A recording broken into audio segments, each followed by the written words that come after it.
श्री चंडी खंडन दुष्ट कोय दंडन पर बंड जग मंडन पर बंदना जाको तेज प्रचंड दोरा श्री चंडी खंडन दुष्ट।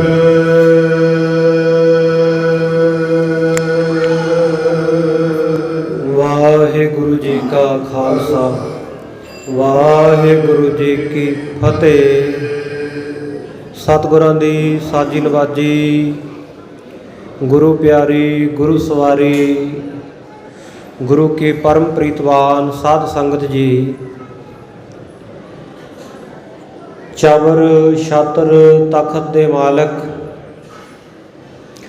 गुरता गद्दी ते शोभाएमान, दसां पातशाहियां दी आत्मक जोत, धन धन आद श्री गुरु ग्रंथ साहिब जी महाराज।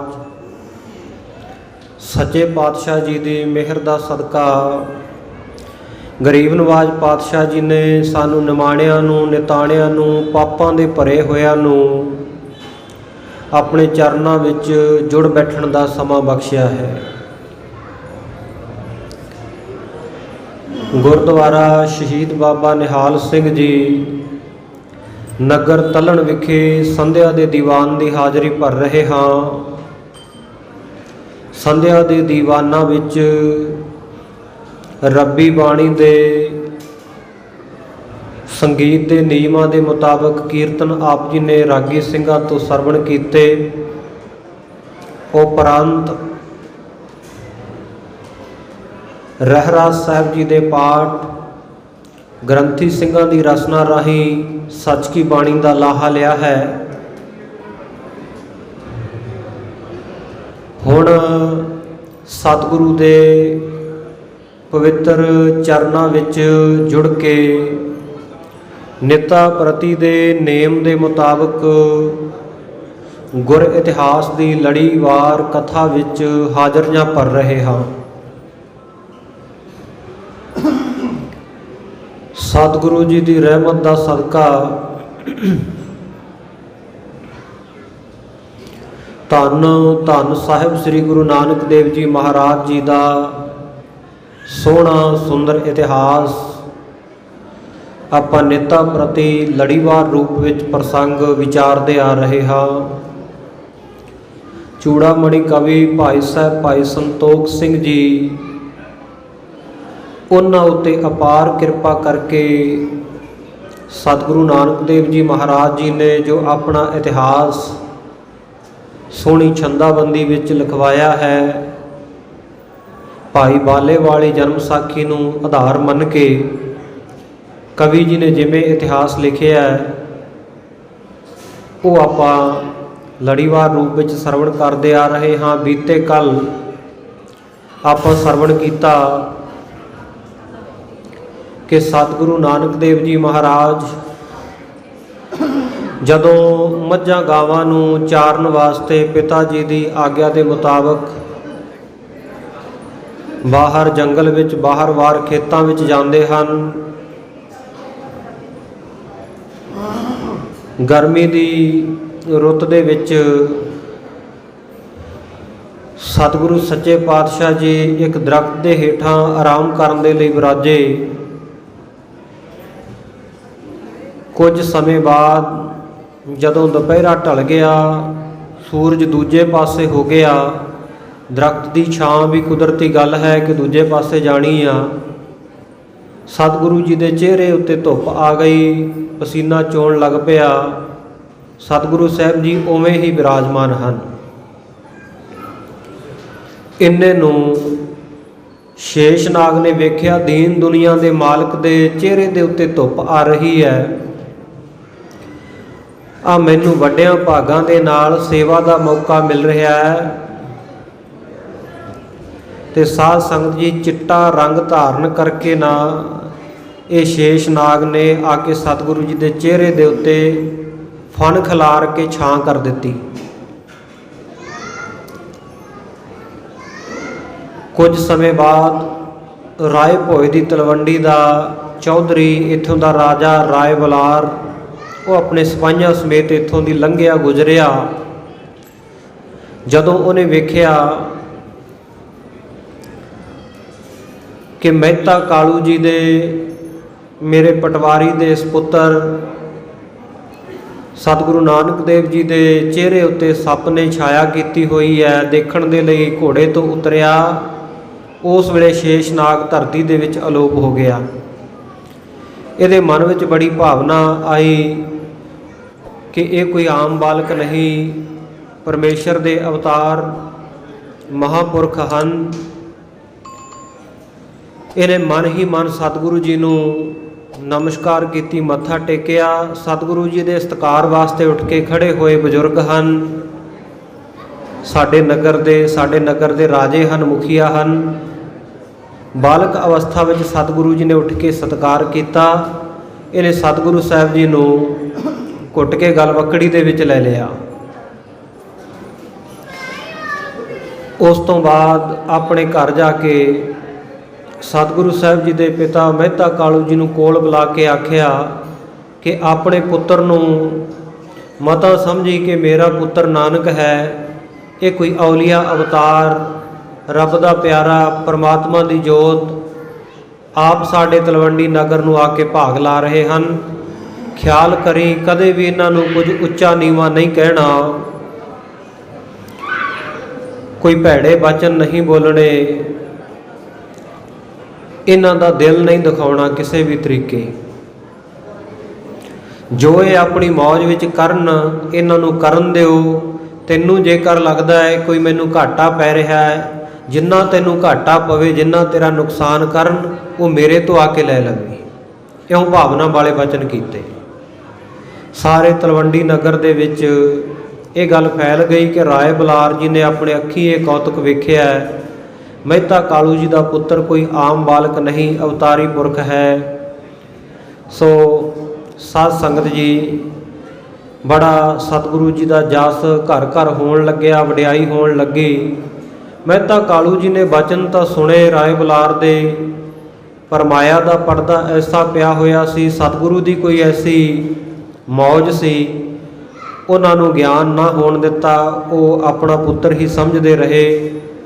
ਅਸ਼ਰਦਾ ਜੀ ਦੇ ਸਹਿਤ ਇਹ ਮਹਿਤਾ ਕਾਲੂ ਜੀ ਰਾਏ ਬਲਾਰ ਜੀ ਦੇ ਪਾਸੋਂ ਉੱਠ ਕੇ ਆਪਣੇ ਘਰ ਆ ਗਏ।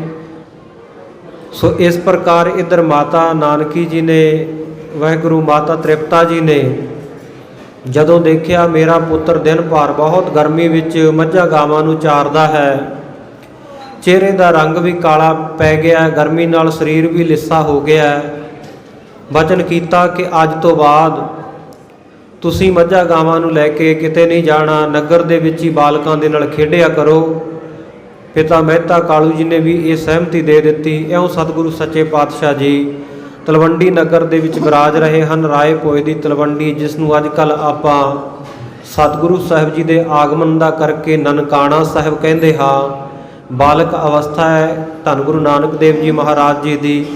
ਅੱਗੇ ਉਹਨਾਂ ਦਾ ਜਿਵੇਂ ਇਤਿਹਾਸ ਆ ਰਿਹਾ ਹੈ, ਜਿਵੇਂ ਸਤਿਗੁਰੂ ਜੀ ਬਾਲ ਕੌਤਕ ਵਰਤਾ ਰਹੇ ਹਨ, ਆਓ ਬੜੇ ਪਿਆਰ ਦੇ ਨਾਲ ਮਨ ਬਿਰਤੀਆਂ ਨੂੰ ਇਕਾਗਰ ਕਰਕੇ ਰੌਲੇ ਰੱਪੇ ਤੋਂ ਸੰਕੋਚ ਕਰਦੇ ਹੋਏ ਸਤਿਗੁਰੂ ਸਾਹਿਬ ਜੀ ਦੀ ਉਸਤਤ ਦੇ ਵਿੱਚ, ਜਸ ਦੇ ਵਿੱਚ, ਸਤਿਗੁਰੂ ਦੇ ਸੋਹਣੇ ਇਤਿਹਾਸ ਕਥਾ ਦੇ ਨਾਲ ਮਨ ਨੂੰ ਜੋੜੀਏ। ਸਤਿਨਾਮ ਸ੍ਰੀ ਵਾਹਿਗੁਰੂ ਸਾਹਿਬ ਜੀ। ਦੋਹਰਾ श्री चंडी खंडन दुष्ट। कवि भाई संतोख सिंह जी ने इस 12वें अध्याय की आरंभता के उत्ते जिमें कवियां का ध्रुवा वजया होया मर्यादा है, सरस्वती का मंगल किया है, काव्य मर्यादा नूं निभाया है, पर संप्रदावां दे सियाणे सुगड़ सजान सिंह जिहड़े तीक्ष्ण बुद्धि वाले वो गुरमत अनुसार इसका अर्थ कर लेंदे हन। सो आपां उही अर्थ जो महापुरखों के पासों सुनिया पढ़िया उस तरीके दे नाल इन्हां पंक्तियां दा करांगे। श्री चंडी खंडन दुष्ट, श्री कहिए जो परमात्मा की जोत है, अकाल पुरख वाहिगुरू की जोत जिहड़ी बड़े प्रचंड रूप वाली है, ਤੇਜ ਪ੍ਰਤਾਪ ਵਾਲੀ ਹੈ। ਸੋ ਜਿਵੇਂ ਪ੍ਰਤੱਖ ਰੂਪ ਦੇ ਵਿੱਚ ਚੰਡੀ ਦੇਵੀ ਦੁਰਗਾ ਦੇਵੀ ਉਹ ਦੁਸ਼ਟਾਂ ਨੂੰ ਖੰਡਨ ਕਰਦੀ ਹੈ, ਦੁਸ਼ਟਾਂ ਨੂੰ ਖਤਮ ਕਰਦੀ ਹੈ, ਇਸੇ ਪ੍ਰਕਾਰ ਅਕਾਲ ਪੁਰਖ ਵਾਹਿਗੁਰੂ ਜੀ ਦੀ ਜੋਤ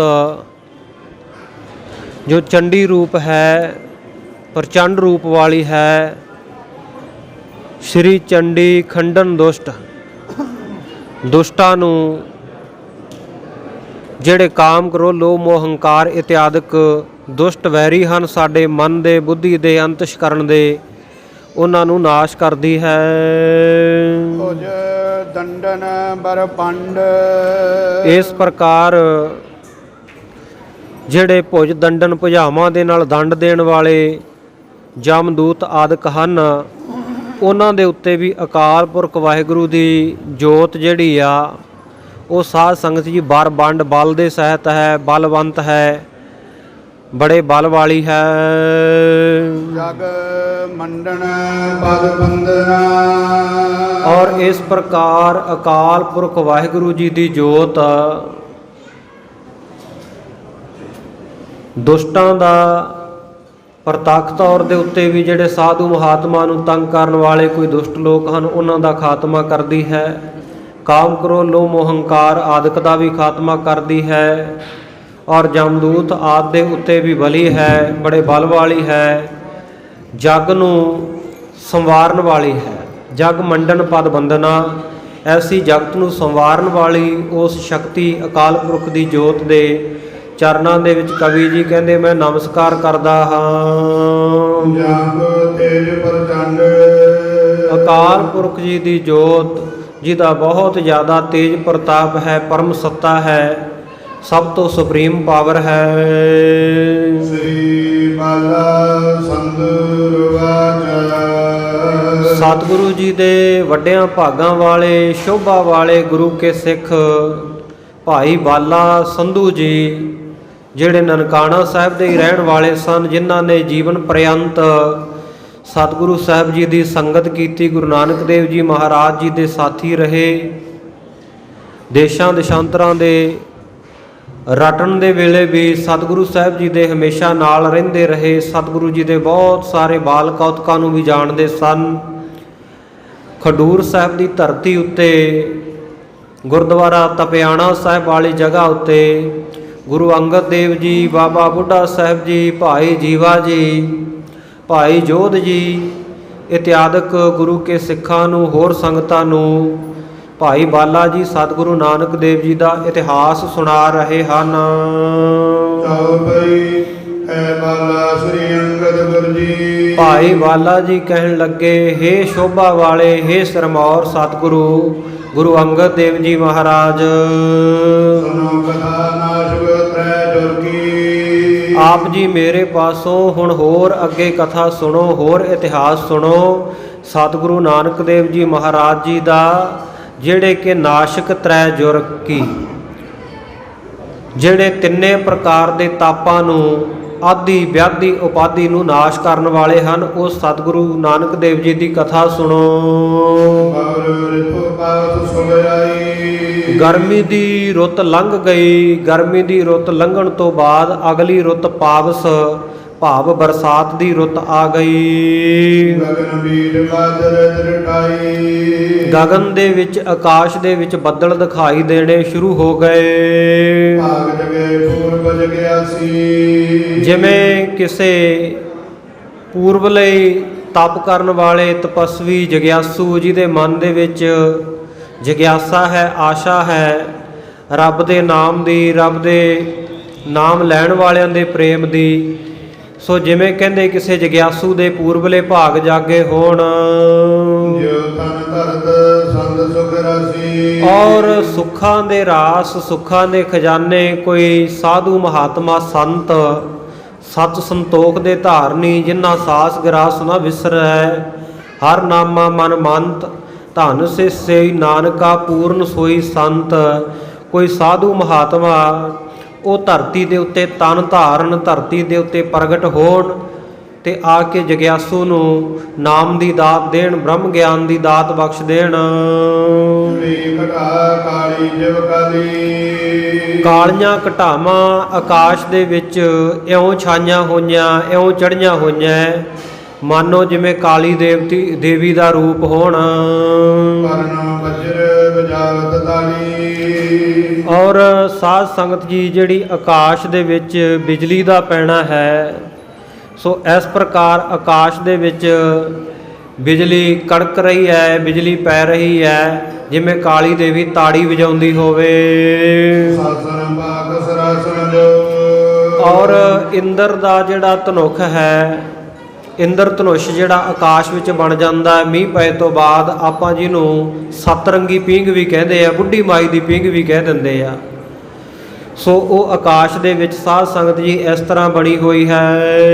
ਮੰਗੀ ਪ੍ਰਗਟੀ ਲਖਿਆ ਦਸੋ, ਇਉਂ ਜਾਣਿਆ ਜਾਂਦਾ ਹੈ ਜਿਵੇਂ ਕਾਲੀ ਦੇਵੀ ਦੀਆਂ ਉਹ ਟੇਢੀਆਂ ਭੁਜਾਵਾਂ ਹੋਣ, ਟੇਢੀਆਂ ਜਿਹੜੀਆਂ ਸਾਧ ਸੰਗਤ ਜੀ ਜਿਹੜੇ ਅੱਖਾਂ ਦੇ ਭਰਵੱਟੇ ਹੋਣ, ਇਉਂ ਜਿਹੜੀ ਸਾਧ ਸੰਗਤ ਜੀ ਸਤਰੰਗੀ ਪੀਂਘ ਆਕਾਸ਼ ਦੇ ਵਿੱਚ ਛਾਈ ਹੋਈ ਹੈ। ਆਤ ਕਰਬਨ ਜੇਗੀ ਕਲਕਾਰੀ, ਔਰ ਜਿਹੜਾ ਅੱਤ ਦਾ ਕੜਕਣਾ ਹੈ ਬਿਜਲੀ ਦਾ, ਕੜਕੜ ਕਰਕੇ ਜਿਹੜੀ ਆਵਾਜ਼ ਆ ਰਹੀ ਹੈ, ਇਹ ਮੰਨੋ ਕਿ ਕਾਲੀ ਦੇਵੀ, ਕਾਲਕਾ ਦੇਵੀ ਕਲਕਾਰੀਆਂ ਮਾਰ ਰਹੀ ਹੈ। ਲਲਤ ਅਸੁਰ ਸੇਵੇ ਜੁਗ ਵਿਆਹੀ, ਜਿਵੇਂ ਕਾਲੀ ਦੇਵੀ ਦੇ ਕਲਕਾਰੀਆਂ ਮਾਰਨ ਤੋਂ ਅਸੁਰ ਜਿਹੜੇ ਆ, ਰਾਖਸ਼ ਹੈ, ਉਹ ਡਰ ਜਾਂਦੇ ਆ। ਇਸੇ ਤਰ੍ਹਾਂ ਕਾਲੇ ਰੰਗ ਦੇ ਸੱਪ ਜਿਹੜੇ ਆ, ਉਹ ਸਾਧ ਸੰਗਤ ਜੀ ਆਕਾਸ਼ ਦੇ ਵਿੱਚ ਚਮਕਦੀ ਹੋਈ ਬਿਜਲੀ ਤੇ ਉਹਦੀ ਆਵਾਜ਼ ਸੁਣ ਕੇ ਡਰਦੇ ਹਨ। ਬੋਧ ਭੋਗ ਜੇ ਗਰਜ ਸਾਵਤ, ਜਿਹੜੀ ਇਹ ਧੁਨੀ ਉੱਠਦੀ ਹੈ ਬੱਦਲਾਂ ਦੀ ਗਰਜ ਦੇ ਨਾਲ, ਬੜੀ ਸ਼ੋਭਾ ਵਾਲੀ। ਅਮਰ ਮਿਉਰ ਹਰਗ ਉਪਜਾਵਤ, ਅਮਰ ਜਿਹੜੇ ਦੇਵਤੇ ਹੈ, ਦੇਵਤਿਆਂ ਰੂਪੀ ਜਿਹੜੇ ਮੋਰ ਹੈ,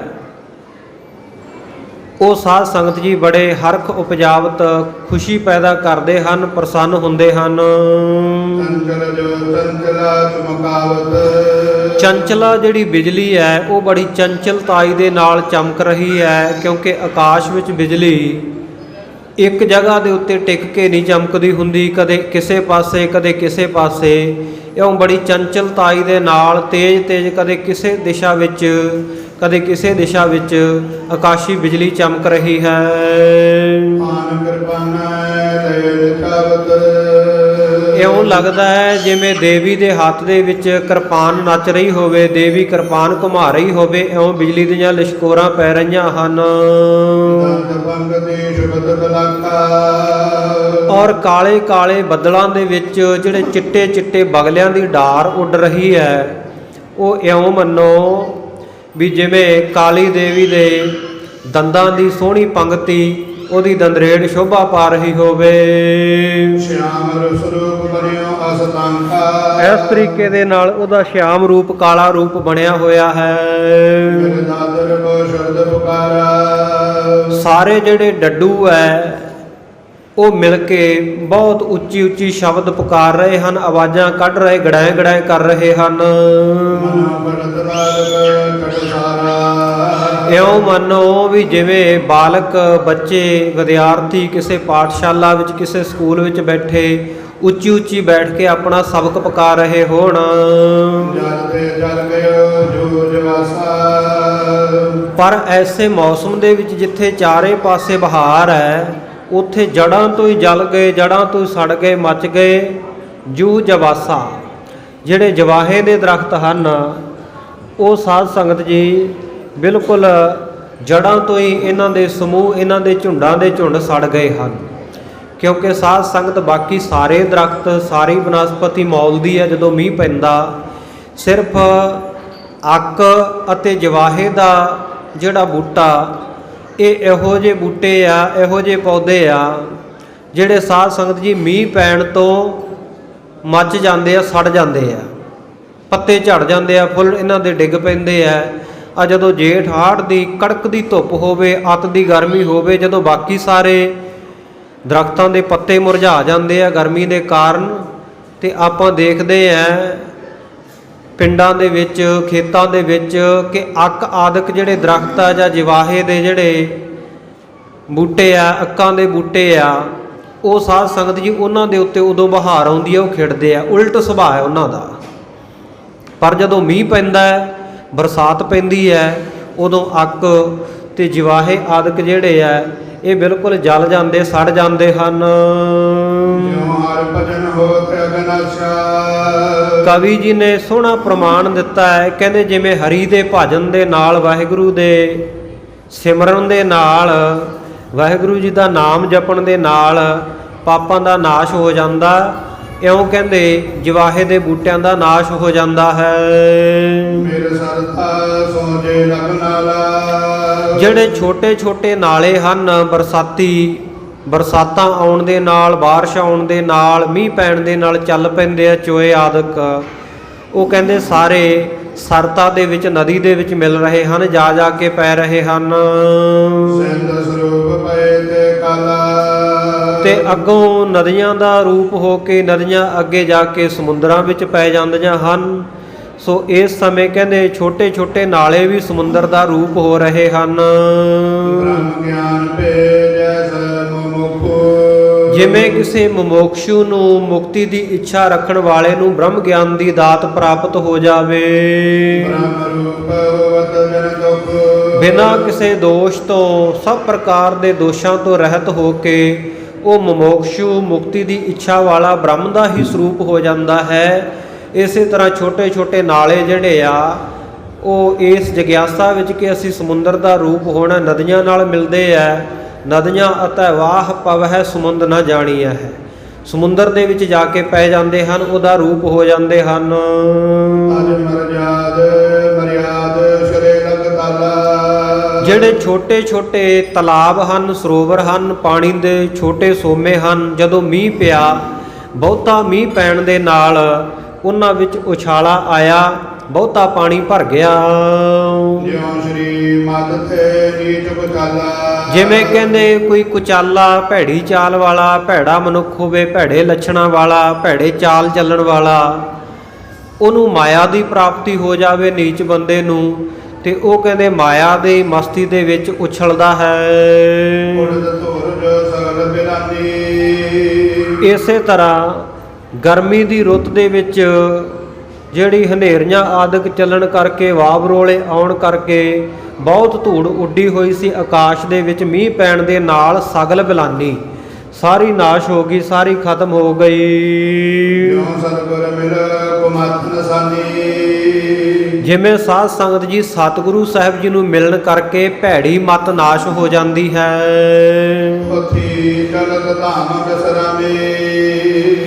ਇਸ ਪ੍ਰਕਾਰ ਜਿਹੜੇ ਪੰਥੀ ਰਸਤੇ ਵਿੱਚ ਚੱਲਣ ਵਾਲੇ ਰਾਹੀ ਹੈ, ਜਦੋਂ ਮੀਂਹ ਬਹੁਤ ਪੈਣ ਲੱਗ ਪਏ, ਬਈ ਹੁਣ ਸਫ਼ਰ ਨਹੀਂ ਹੋ ਸਕਣਾ, ਉਹ ਵੀ ਆਪੋ ਆਪਣੇ ਘਰਾਂ ਵਿੱਚ ਟਿਕ ਕੇ ਵਿਸ਼ਰਾਮ ਕਰਦੇ ਹਨ।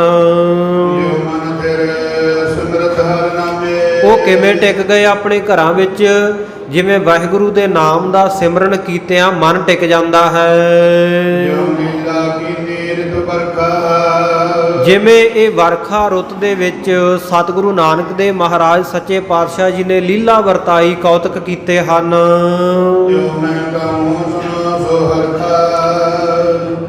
ਭਾਈ ਬਾਲਾ ਜੀ ਸਤਿਗੁਰੂ ਸਾਹਿਬ ਜੀ ਨੂੰ ਤੇ ਸੰਗਤਾਂ ਨੂੰ ਕਹਿ ਰਹੇ ਹੈ, ਤੇ ਕਵੀ ਜੀ ਆਪਾਂ ਨੂੰ ਸਭਨਾਂ ਨੂੰ ਸੰਬੋਧਨ ਹੋ ਕੇ ਕਹਿ ਰਹੇ ਹੈ ਕਿ ਉਵੇਂ ਸਤਿਗੁਰੂ ਜੀ ਦੀ ਇਹ ਲੀਲਾ ਨੂੰ, ਸਤਿਗੁਰੂ ਜੀ ਦੇ ਕੌਤਕਾਂ ਨੂੰ ਮੈਂ ਕਹਿ ਕੇ ਸੁਣਾਉਂਦਾ ਹਾਂ।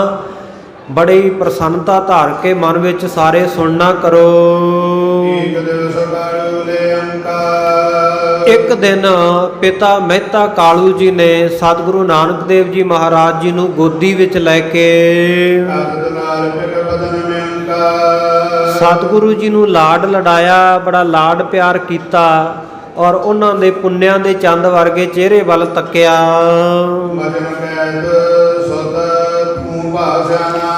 ਤੇ ਬਚਨ ਕਹਿਣ ਲੱਗੇ, ਪਿਤਾ ਮਹਿਤਾ ਕਾਲੂ ਜੀ ਕੇ ਪੁੱਤਰ ਨਾਨਕ, ਤੂੰ ਹੁਣ ਸਿਆਣਾ ਹੋ ਗਿਆ ਹੈ,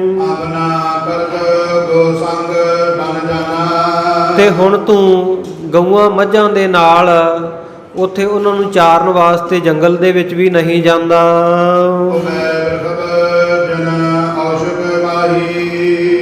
ਜਿਹੜਾ ਸਾਡਾ ਮੱਝਾਂ ਗਾਵਾਂ ਦਾ ਡੰਗਰਾਂ ਦਾ ਵੱਗ ਹੈ, ਉਹਦੇ ਵਿੱਚੋਂ ਜਿਹੜੇ ਕਹਿੰਦੇ ਆਪਣੇ ਦੋ ਵਧੀਆ ਬਲਦ ਹਨ, ਕਹਿੰਦੇ ਉਹਨਾਂ ਵਿੱਚੋਂ ਵਧੀਆ ਕਿਸਮ ਦੇ ਤੇ ਵਧੀਆ ਜਿਹੜੇ ਜਵਾਨ ਜੇ ਦੋ ਬਲਦ ਆ ਨਾ, ਉਹਨਾਂ ਨੂੰ ਛਾਂਟ ਕੇ ਕੱਢ ਲਓ। ਫਿਰ ਹਲ ਲੈ ਲਿਓ ਨਾਲ, ਤੇ ਇੱਕ ਆਪਣੇ ਨਾਲ ਇੱਕ ਕਾਮਾ ਸੀਰੀ ਜਿਹੜਾ ਖੇਤੀ ਦਾ ਕੰਮ ਕਰਨ ਵਾਲਾ ਹੈ, ਉਹਨੂੰ ਵੀ ਨਾਲ ਲੈ ਲਵੋ। ਤੇ ਆਪਣੇ ਘਰ ਦੇ ਵਿੱਚ ਜਿਹੜੀ ਕਣਕ ਪਈ ਹੈ, ਉਹਦੇ ਵਿੱਚੋਂ ਸਵਾ ਮਣ ਜਿਹੜਾ ਬੀਜ ਹੈ ਕਣਕ ਦਾ, ਉਹ ਲੈ ਲਵੋ। ਤੇ ਨਿਰਾਲਾ ਇੱਕ ਵੱਖਰਾ ਖੇਤ ਜਾ ਕੇ ਵਾਹ ਕੇ ਬੀਜ ਲਓ। ਜਦੋਂ ਉਹਦੇ ਵਿੱਚ ਫਸਲ ਉਗ ਆਵੇਗੀ ਤਾਂ ਫਿਰ ਉਹਨੂੰ ਪਾਣੀ ਦੇ ਨਾਲ ਸਿੰਜਿਓ ਤੇ ਇਉਂ ਉਹਦੀ ਪਾਲਣਾ ਕਰੋ ਖੇਤੀ ਦੀ। ਜਦੋਂ ਖੇਤੀ ਵੱਡੀ ਹੋ ਜਾਵੇ ਪੁੱਤਰ, ਉਸ ਵੇਲੇ ਮਿਰਗ ਆਦਿਕ ਜਿਹੜੇ ਪਸ਼ੂ ਹੈ, ਜਾਨਵਰ ਹੈ, ਉਹਨਾਂ ਤੋਂ ਖੇਤੀ ਦੀ ਰਖਵਾਲੇ ਬਣ ਕੇ ਰਾਖੀ ਕਰੋ। ਇਉਂ ਖੇਤੀ ਨੂੰ ਪਕਾ ਲਓ। ਜਦੋਂ ਫਸਲ ਪੱਕ ਜਾਵੇਗੀ ਤੇ ਉਹਦੇ ਖਲਵਾਰੇ ਲਾ ਲਿਓ। ਜਿਵੇਂ ਸਾਧ ਸੰਗਤ ਜੀ ਫਸਲ ਨੂੰ ਕੱਟ ਕੇ ਤੇ ਉਹਦੇ ਵੱਡੇ ਵੱਡੇ ਬੋਲ ਲਾ ਦਿੱਤੇ ਜਾਂਦੇ ਸੀ ਨਾ, ਥੱਬੇ ਜੇ ਬਣਾ ਬਣਾ ਕੇ, ਉਹਨੂੰ ਖਲਵਾੜੇ ਕਿਹਾ ਜਾਂਦਾ ਸੀ। ਔਰ ਉਹਨਾਂ ਖਲਵਾੜਿਆਂ ਨੂੰ ਸਾਧ ਸੰਗਤ ਜੀ ਬਲਦਾਂ ਦੇ ਨਾਲ ਉੱਤੇ ਚਾੜ ਕੇ ਬਲਦਾਂ ਨੂੰ ਦਰੜੀ ਜਾਣਾ, ਉਹਨੂੰ ਗਾਹ ਪਾਉਣਾ ਕਹਿੰਦੇ ਸੀ, ਗਾਉਣਾ। ਪਿੱਛੇ ਛਾਪਾ ਜਾ ਬੰਨ੍ਹ ਕੇ ਤੇ ਸਾਧ ਸੰਗਤ ਜੀ ਉਹ ਘੜੀਸਦੇ ਤੇ ਇਉਂ ਦਾਣੇ ਵੱਖਰੇ ਕਰ ਲਏ ਜਾਂਦੇ, ਬੋਲ ਲੱਗ ਜਾਂਦਾ।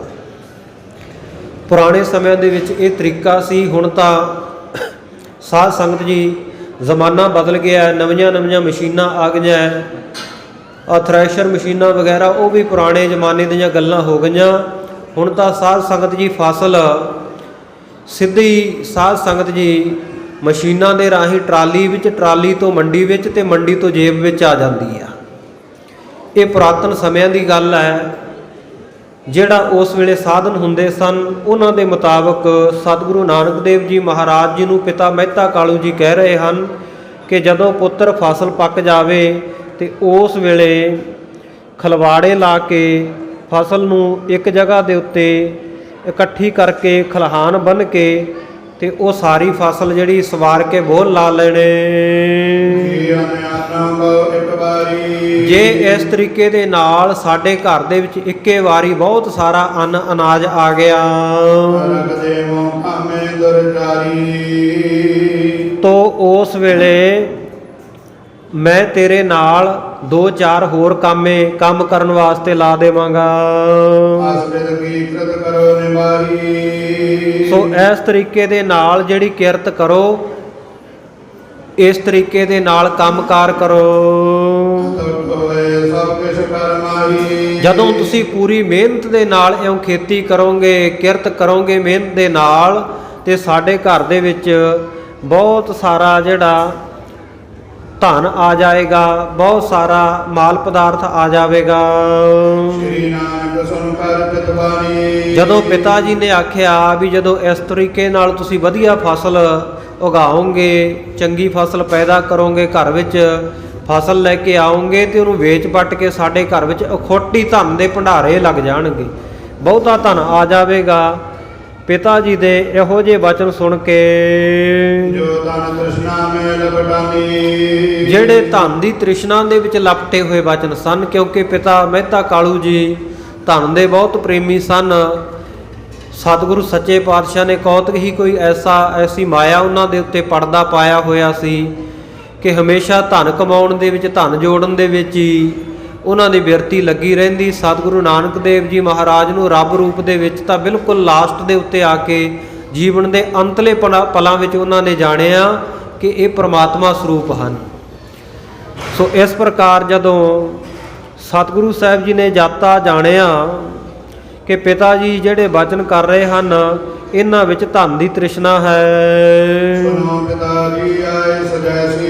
ਉਸ ਵੇਲੇ ਇਹ ਜਾਣ ਕੇ ਕਹਿਣ ਲੱਗੇ, ਹੇ ਪਿਤਾ ਜੀ, ਜਿਵੇਂ ਆਪ ਜੀ ਦੀ ਆਗਿਆ ਹੈ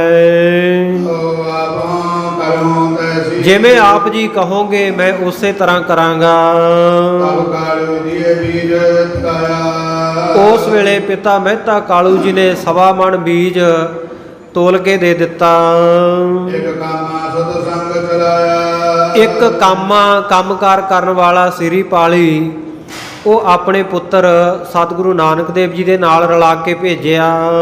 ਲਾਂਗਲ ਬੀਜ ਲੈ ਕਰ ਦੋ। ਔਰ ਬੀਜ ਅਤੇ ਹਲ ਜਿਹੜੇ ਐ ਇਹ ਦੋਵੇਂ ਚੀਜ਼ਾਂ ਨਾਲ ਲੈ ਲਈਆਂ। ਵਾਹਨ ਪਏ ਭੂਮਿਕਾ ਸੋ। ਔਰ ਜਿਹੜੀ ਸਾਧ ਸੰਗਤ ਜੀ ਭੂਮੀ ਹੈ, ਜ਼ਮੀਨ ਹੈ, ਸਤਿਗੁਰੂ ਨਾਨਕ ਦੇਵ ਜੀ ਮਹਾਰਾਜ ਉਹਨੂੰ ਵਾਹੁਣ ਦੇ ਲਈ ਚਲੇ ਗਏ। ਗਾਉਂ ਗਾਉਂ ਕਾਢਿਓ ਸਿਆਰਾ। ਸਤਿਗੁਰੂ ਜੀ ਨੇ ਲਗਾਤਾਰ ਸਿਆਣੇ ਕਿਸਾਨਾਂ ਵਾਂਗ ਨਹੀਂ ਕੀਤਾ, ਬਲਕਿ ਜਿੱਥੇ ਜੇ ਉਹਨਾਂ ਦੀ ਮੌਜ ਹੋਈ ਕਿਤੇ ਕਿਤੇ ਜੇ ਕੋਈ ਸਿਆੜ ਕੱਢ ਦਿੱਤਾ। ਜਦੋਂ ਬੀਜ ਦੀਏ ਸਭ ਵਿਸਤਾਰਾ। ਜਿੰਨਾ ਇਹ 1.25 ਮਣ ਬੀਜ ਦਿੱਤਾ ਸੀ ਸਾਰਾ ਖੇਤ ਦੇ ਵਿੱਚ ਖਲਾਰ ਆਏ। ਭਈ ਸਾਂਝੇ ਆਏ ਨਿਜ ਸਦਨਾ। ਸ਼ਾਮ ਹੋਈ ਤੋਂ ਆਪਣੇ ਘਰ ਵਾਪਸ ਆ ਗਏ। ਕਾਲੂ ਪ੍ਰਫੁੱਲਤ ਪਿਤ ਬਦਨਾ। ਮਹਿਤਾ ਕਾਲੂ ਜੀ ਬੜੇ ਪ੍ਰਫੁੱਲਤ ਹੋਏ, ਬੜੇ ਖੇੜੇ ਵਿੱਚ ਆਏ, ਬੜਾ ਇਹਨਾਂ ਦਾ ਰੋਮ ਰੋਮ ਖਿੜ ਗਿਆ ਆਪਣੇ ਪੁੱਤਰ ਦਾ ਸੁੰਦਰ ਚਿਹਰਾ ਦੇਖ ਕੇ।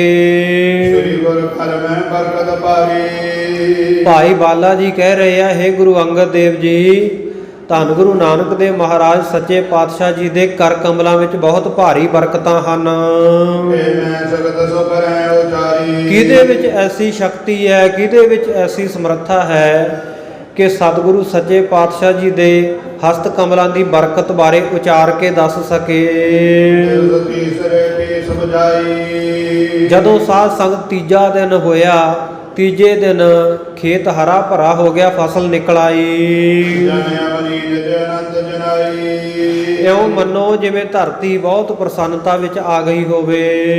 ਖੜੂ ਜਾਏ ਕਿਰਕੀ ਜਗ ਦੇਖੀ। ਪਿਤਾ ਮਹਿਤਾ ਕਾਲੂ ਨੇ ਖੇਤ ਗੇੜਾ ਮਾਰਨ ਗਿਆ, ਜਦੋਂ ਜਾ ਕੇ ਹਰੀ ਭਰੀ ਖੇਤੀ ਨੂੰ ਦੇਖਿਆ ਸਗਨ ਉਗੀ ਪਾਗੋਦ ਵਸੇਕੀ। ਬੜੇ ਪ੍ਰਸੰਨ ਹੋਏ ਕਿ ਖੇਤੀ ਤਾਂ ਬਹੁਤ ਸੰਘਣੀ ਨਿਕਲ ਆਈ ਹੈ, ਬੜੀ ਚੰਗੀ ਫਸਲ ਉੱਗੀ ਹੈ। ਹੋਏ ਦਾਦ ਮੰਗਵੜ ਕਿਰਕਾਰਾ। ਮਨ ਵਿੱਚ ਸੋਚਦੇ ਆ ਵੀ ਮੇਰਾ ਪੁੱਤਰ ਇਹਨੂੰ ਖੇਤੀ ਬੀਜਣੀ ਆ ਗਈ, ਇਹ ਤਾਂ ਬਹੁਤ ਵੱਡਾ ਕਿਸਾਨ ਬਣ ਜਾਵੇਗਾ। ਦਿਉ ਬਸਾਏ ਇੱਕ ਗ੍ਰਾਮ ਨਿਰਾਲਾ। ਇਹਨਾਂ ਵਾਸਤੇ ਮੈਂ ਇੱਕ ਵੱਖਰਾ ਹੀ ਪਿੰਡ ਵਸਾ ਦੇਵਾਂਗਾ, ਨਿਰਾਲਾ ਹੀ, ਨਿਭ ਜਾਮਨ ਤਾਨਕ ਬਿਦਨ ਸੋ। ਜਿਸ ਕਰਕੇ ਇਹ ਖੇਤੀ ਵਿੱਚੋਂ ਬਹੁਤ ਸਾਰਾ ਧਨ ਪੈਦਾ ਕਰਨਗੇ, ਬਹੁਤ ਸਾਰਾ ਧਨ ਕਮਾਉਣਗੇ। ਆਇਓ ਕਰਤ ਚਿਤਵਨ ਜਨਮਨ ਸੋ। ਇਉਂ ਆਪਣੇ ਮਨ ਦੇ ਵਿੱਚ ਚਿਤਵਨੀ ਚਿਤਵਦੇ ਹੋਏ, ਮਨ ਦੇ ਵਿੱਚ ਫੁਰਨੇ ਕਰਦੇ ਹੋਏ ਵਾਪਸ ਆ ਸ੍ਰੀ ਗਏ। ਗੁਰੂ ਨਾਨਕ ਹਿਰਦੈ ਵਿਚਾਰੀ। ਉਧਰ ਸਤਿਗੁਰੂ ਨਾਨਕ ਦੇਵ ਜੀ ਮਹਾਰਾਜ ਅੰਤਰਜਾਮੀ ਸਤਿਗੁਰੂ ਨੇ ਹਿਰਦੇ ਦੇ ਵਿੱਚ ਵਿਚਾਰ ਕੀਤੀ ਤਾਨ ਦਰਸ਼ਨਾ ਦਿਨ ਪ੍ਰਦ ਪਿਤ ਭਾਰੀ। ਕਿ ਮੇਰੇ ਪਿਤਾ ਮਹਿਤਾ ਕਾਲੂ ਜੀ ਦੇ ਮਨ ਦੇ ਵਿੱਚ ਦਿਨ ਰਾਤ ਧਨ ਦੀ ਬਹੁਤ ਹੀ ਤ੍ਰਿਸ਼ਨਾ ਲੱਗੀ ਰਹਿੰਦੀ ਹੈ।